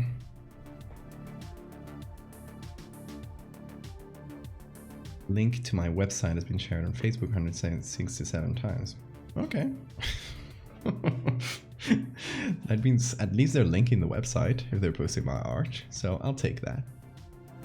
Yes, your Uncle Alfredo's cattle. So be nice to him. Also, it is unclear. One of the things I'm gonna leave, not gonna explain it. I'll let people figure it out if they want to. But one thing that's unclear is why the human parts and if the human parts belong to someone that was from the family that was actually Uncle Alfredo. Like, if that's the story of how Uncle Alfredo came to be. We don't know. I'm gonna leave that. We're only seeing the end of this story. We're not seeing the beginning. We're not seeing how Uncle Alfredo came into the world, how he managed to brainwash a whole family, and then how he managed to keep the ruse up for generations. We don't see that. We see the results of generations of that, like essentially like pain inflicted. And after we see those results, we see how someone tries to end it. How there's an attempt at killing the thing. How many hours does it usually take to create a picture? Really depends. This one, for example, we've been chatting for most of the stream. We've just been figuring out the lore, etc. This one probably took like an hour of maybe even less. I don't know. I would say, let's say an hour, because this is a pretty simple edit. We just added a cascade in there. This one, we did it during that super long marathon stream, the one that lasted for 17 hours or 18. But obviously, I think we took like 5 hours to make this. And this took about, I want to say 3-4 hours, maybe even 5. I usually, in a stream, I usually do an image from start to finish. So that'll usually take me, a stream will usually be like 3 to 5 hours. So that's the common range. Do not bite the hands that feed on you, especially these little tiny hands. You could break like a twig. You would break these hands like a twig if you bit on them. I couldn't tell you what would happen later. It would probably be very bad for you, but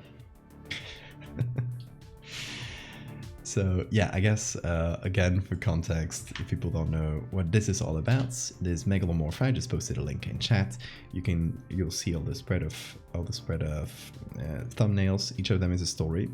You should probably, if you can read them in any order, really, but I recommend starting from the bottom. The stories are shorter. They're the first stories. They're the first horror things I ever did. I was kind of cutting my teeth on horror on those ones, and then you can climb up them and kind of get the lore piece by piece.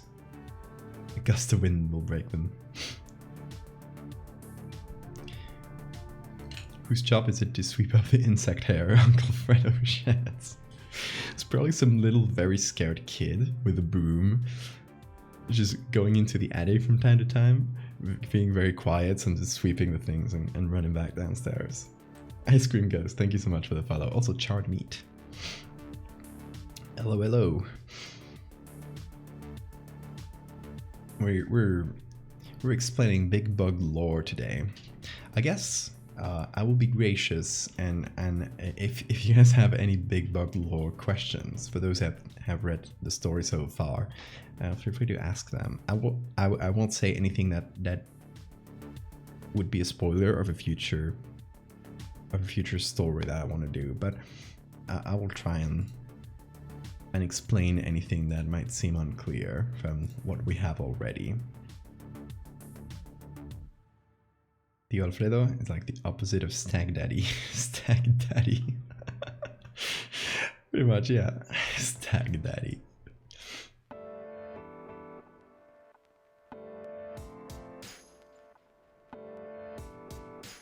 Oh, is that Hannibal reference? I thought you meant the stag beetle in the other story.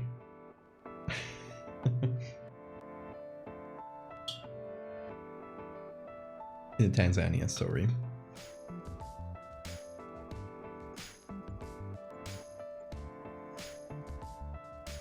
Yeah, okay, Lilith. Also, that was what I thought. But yeah, I feel like in terms of images, we got these two main ones, the one in the attic and the one with the family.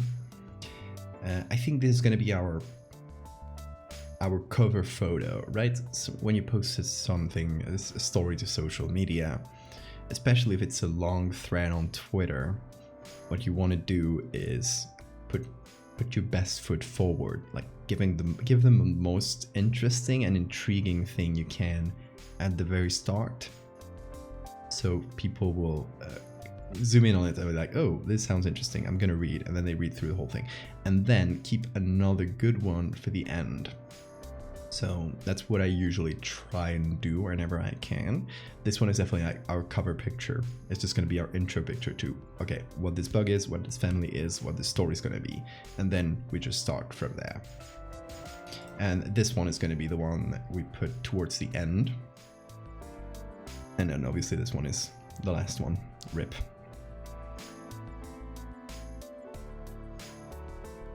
Gotta go now. Thanks for the stream. Thank you so much, Sky Shard. You have a good night or a good time zone.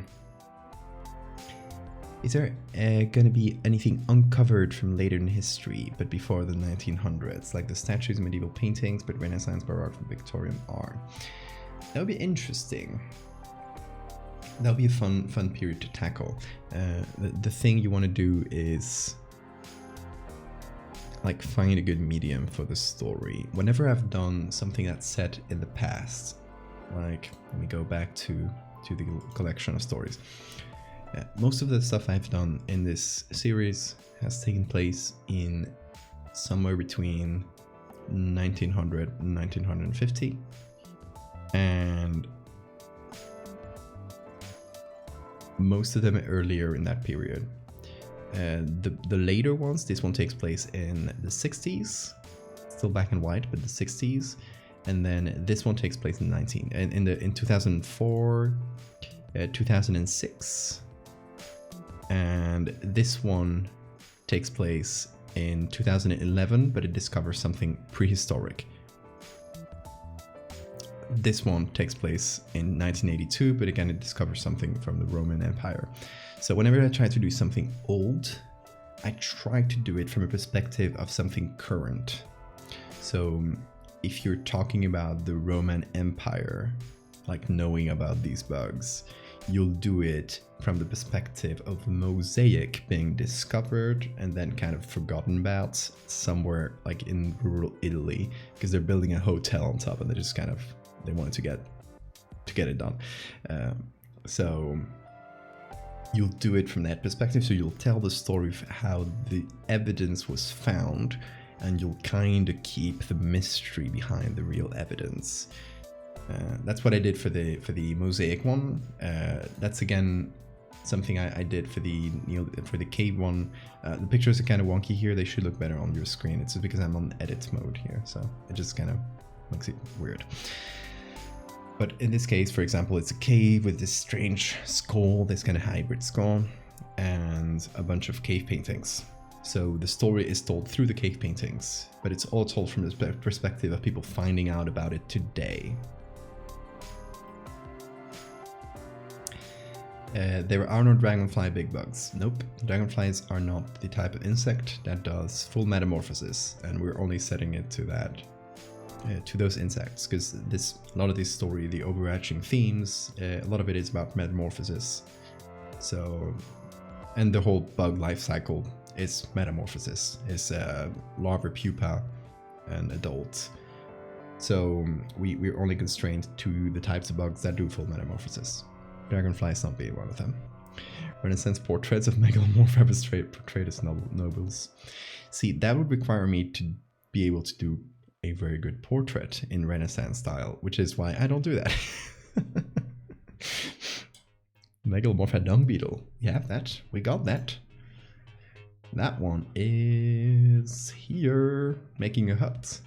These people, they're a group. This is one of the most outlier cases of Megalomorpha. It's a bit of a different one. I recommend you read it through it anyway.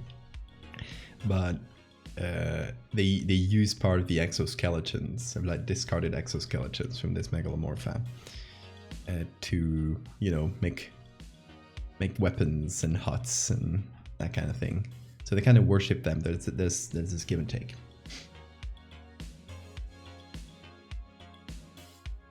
Cockroaches are not. Yeah, they don't do metamorphosis. Thank God. Thank goodness.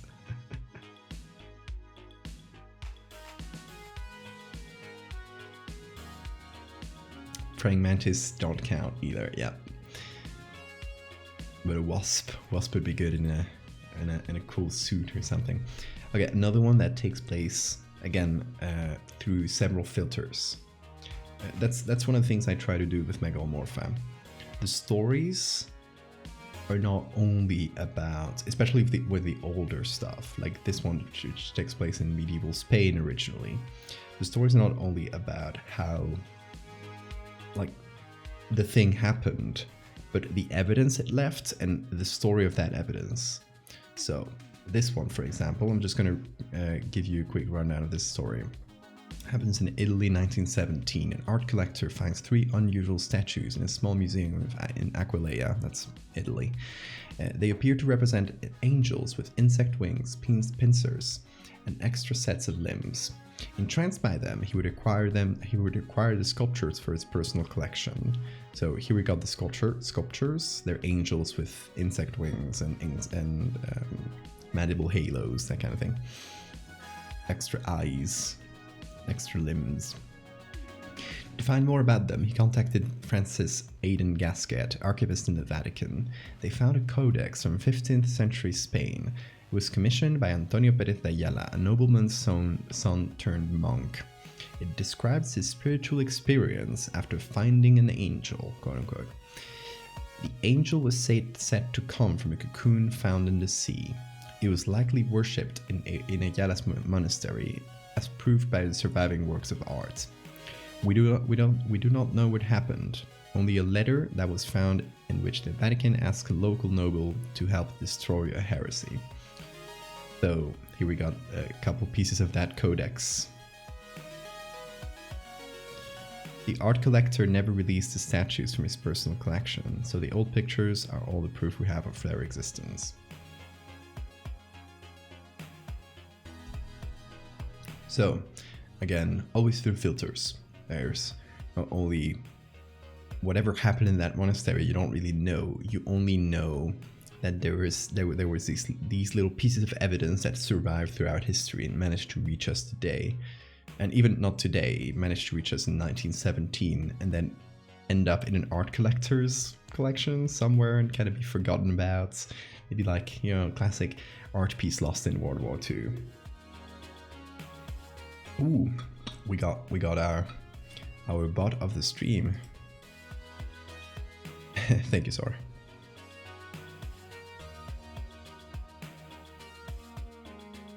Would cicadas count? No, but there is an exception.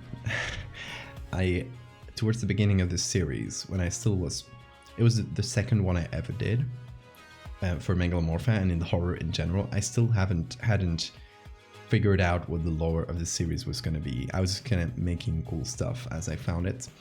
I made this one of a dead one washing up in the shore. It's not really a dead one, it's the molds from a cicada. I did modify it with some other insects parts, so it's not really a cicada completely, but the base is a cicada. So I kind of left it in because I really like the pictures, but it kind of goes against the lore a little bit. Which I had to explain later on. Like, one of the explanations is like maybe they change forms later on in adulthood. Like they can change from one to another because they can take any number of different forms. Feed the bots to to Alfredo.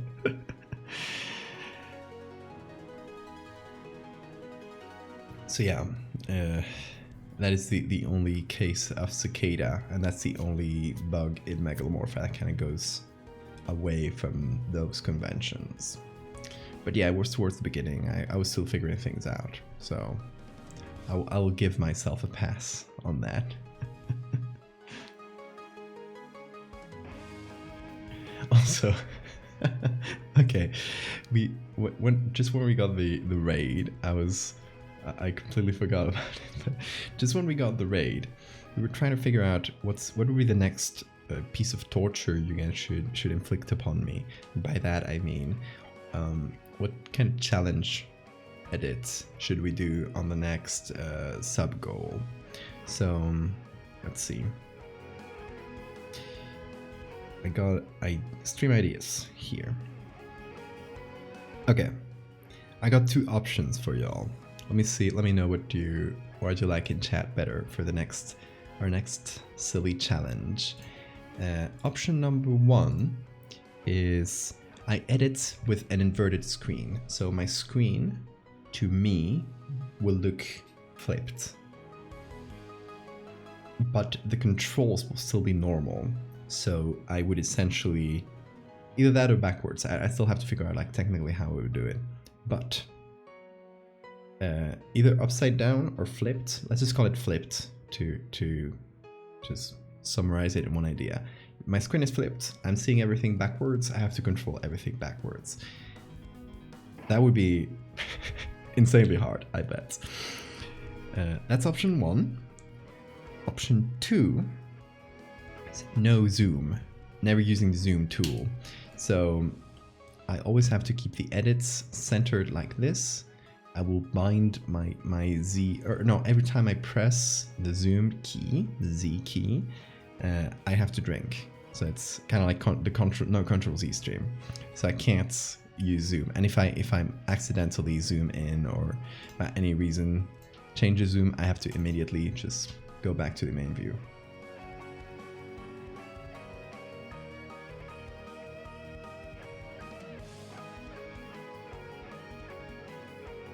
So, Sora did a poll. So vote on your poll now, and I think in a minute we should know what's the winner. Those are both very fun challenges. Like, just choose your favorite one for now, and eventually we'll probably do both. But just for the next, I guess, next goal. I'm seeing no zoom is pretty handily winning for now, but we're still like flip screen could easily take it. So get your votes in. I didn't sign the last picture because I figured like it's just this tiny. I don't usually sign the small ones that just go towards the end. I just sign the main ones, like the ones with interesting edits in them. Can't have the flip thing on my conscience. Okay, no zoom won 60%. So we will do. Okay, let's do. I feel like at this point, let's just do a new sub goal instead of the total subs, because at some point they'll start going down, and it will be crazy hard to reach that goal. So let's just do total sub points in the next like few weeks or so. I will put that at what's a reasonable number?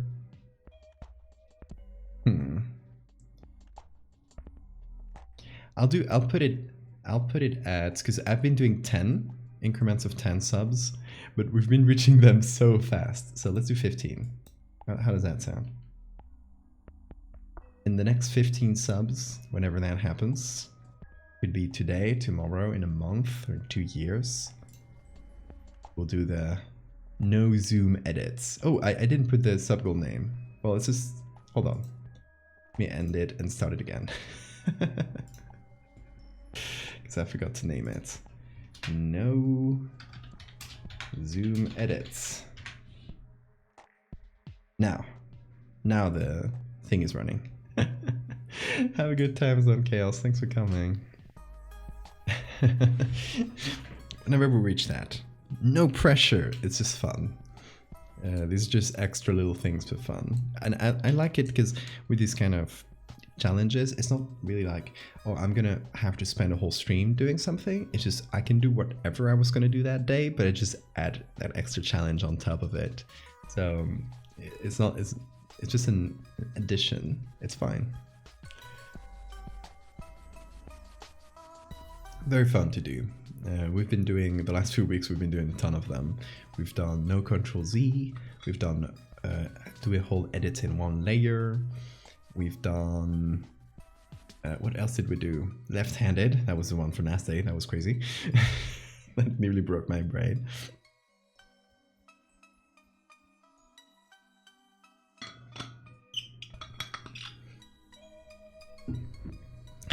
Jesus, I'm gonna bar you from gifted subs. You're too powerful. I will have to stop you.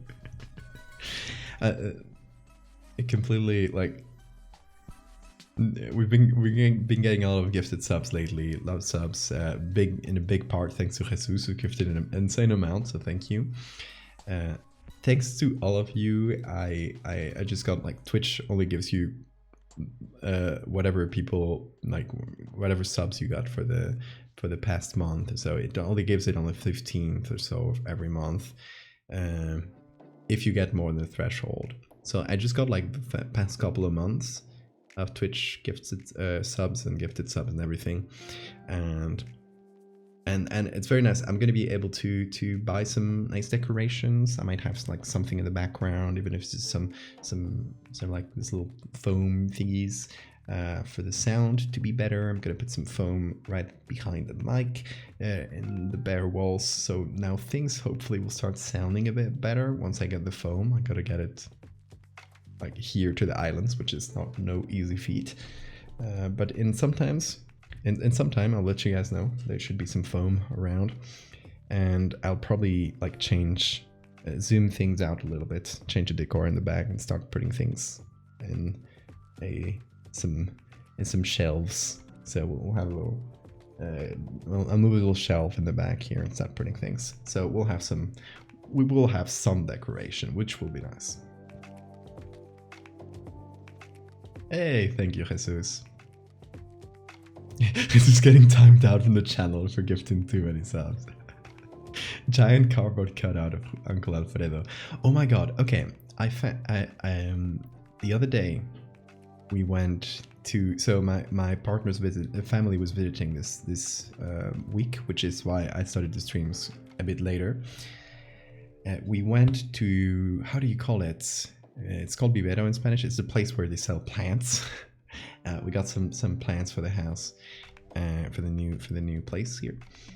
And while we were there, in that like the greenhouse, I guess the greenhouse part of it, there was this giant sculpture of a grasshopper that was pretty much as large as me, and that's not counting the open wings, which were like, I'm gonna say like 2 meters each.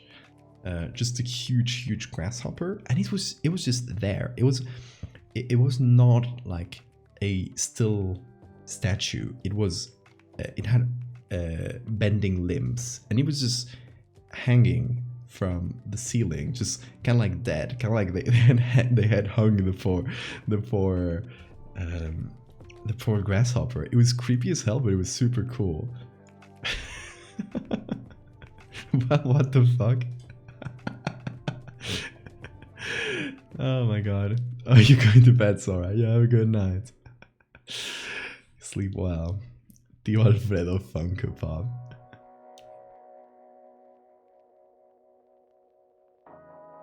Oh, also, I didn't take a picture of the I should have.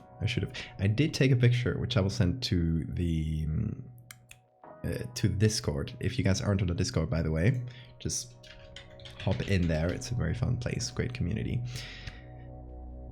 I will drop a photo of some orchids we got that have literally the trans flag colors, and they're cute as hell. They're pink and blue, and I have it on my phone, so don't know if I'll be able to like show it here without transferring them.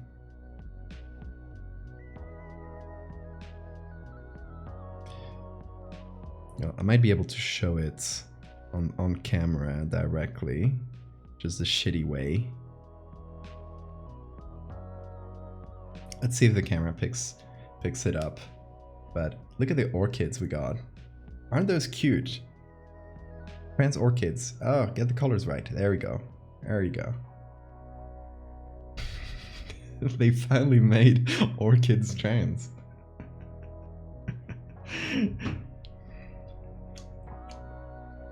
We're literally... Okay, hold on. I will be right back, literally. I'm just going to get the orchids. They're here. Be right back. I'll leave you with the uncle.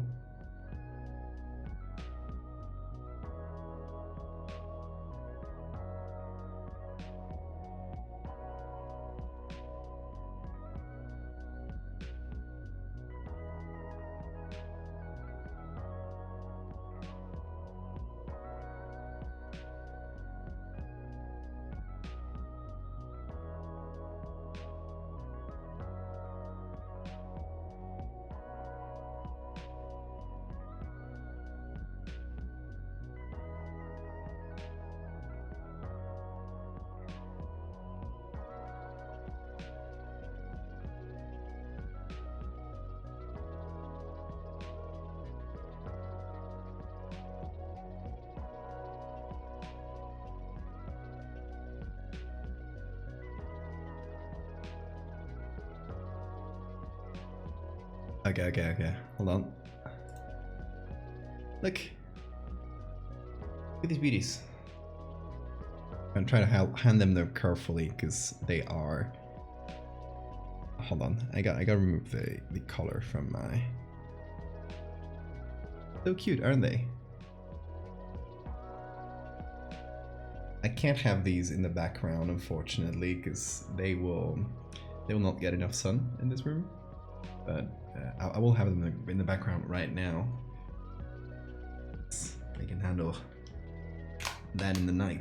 It's not a problem.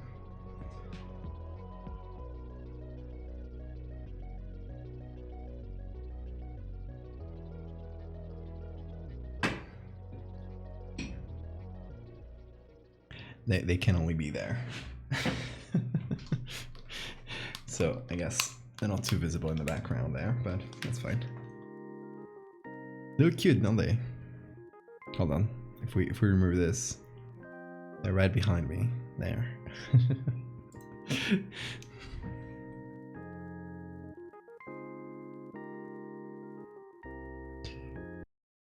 So there we go. I got myself some trans orchids.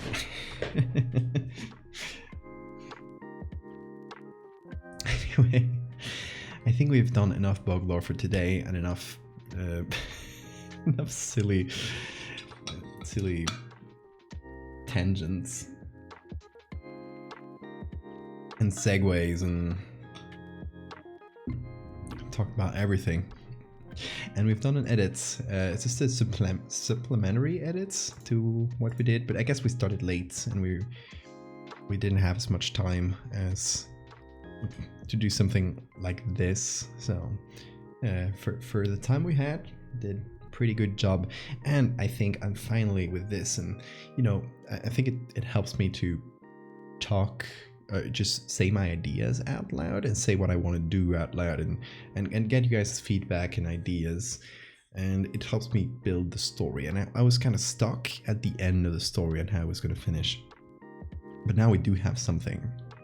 So with that, I think this is pretty ready to ship. I just gotta like put it in a thread, write it, and then we're done. We ship it, we send it. Trans orchids makes me chuckle. Yeah, it's funny. Chop down the petals. But yeah, that's been a fun stream. I love just chatting with you guys a bit more than usual. I mean, we do chat a lot, but just trying to figure out the story. It's a bit more involved, and it's a fun process, honestly. So thank you guys. Let me see if there's anyone cool to raid at this late hour of the night. Not that I follow, so we'll leave it at that. Guys, thank you very much. It has been a blast. I will be back next Monday as usual. We're back to the usual Monday, Wednesday, Friday schedule, of course. We'll be starting a bit earlier, like more like the schedule says, because this week I had people visiting. So next week will be a bit more normal. Hopefully next week we can also get back on track with House of Horrors, my podcast where I interview people from horror, and we'll see what guests we get. And I think it might have to do with a collab that I'm working on. If you've seen some of the past few streams, that might be a fun one. Guys, that'll do it for today though. Thank you guys so much. I hope you guys have a great time zone wherever you are, and I'll see you soon.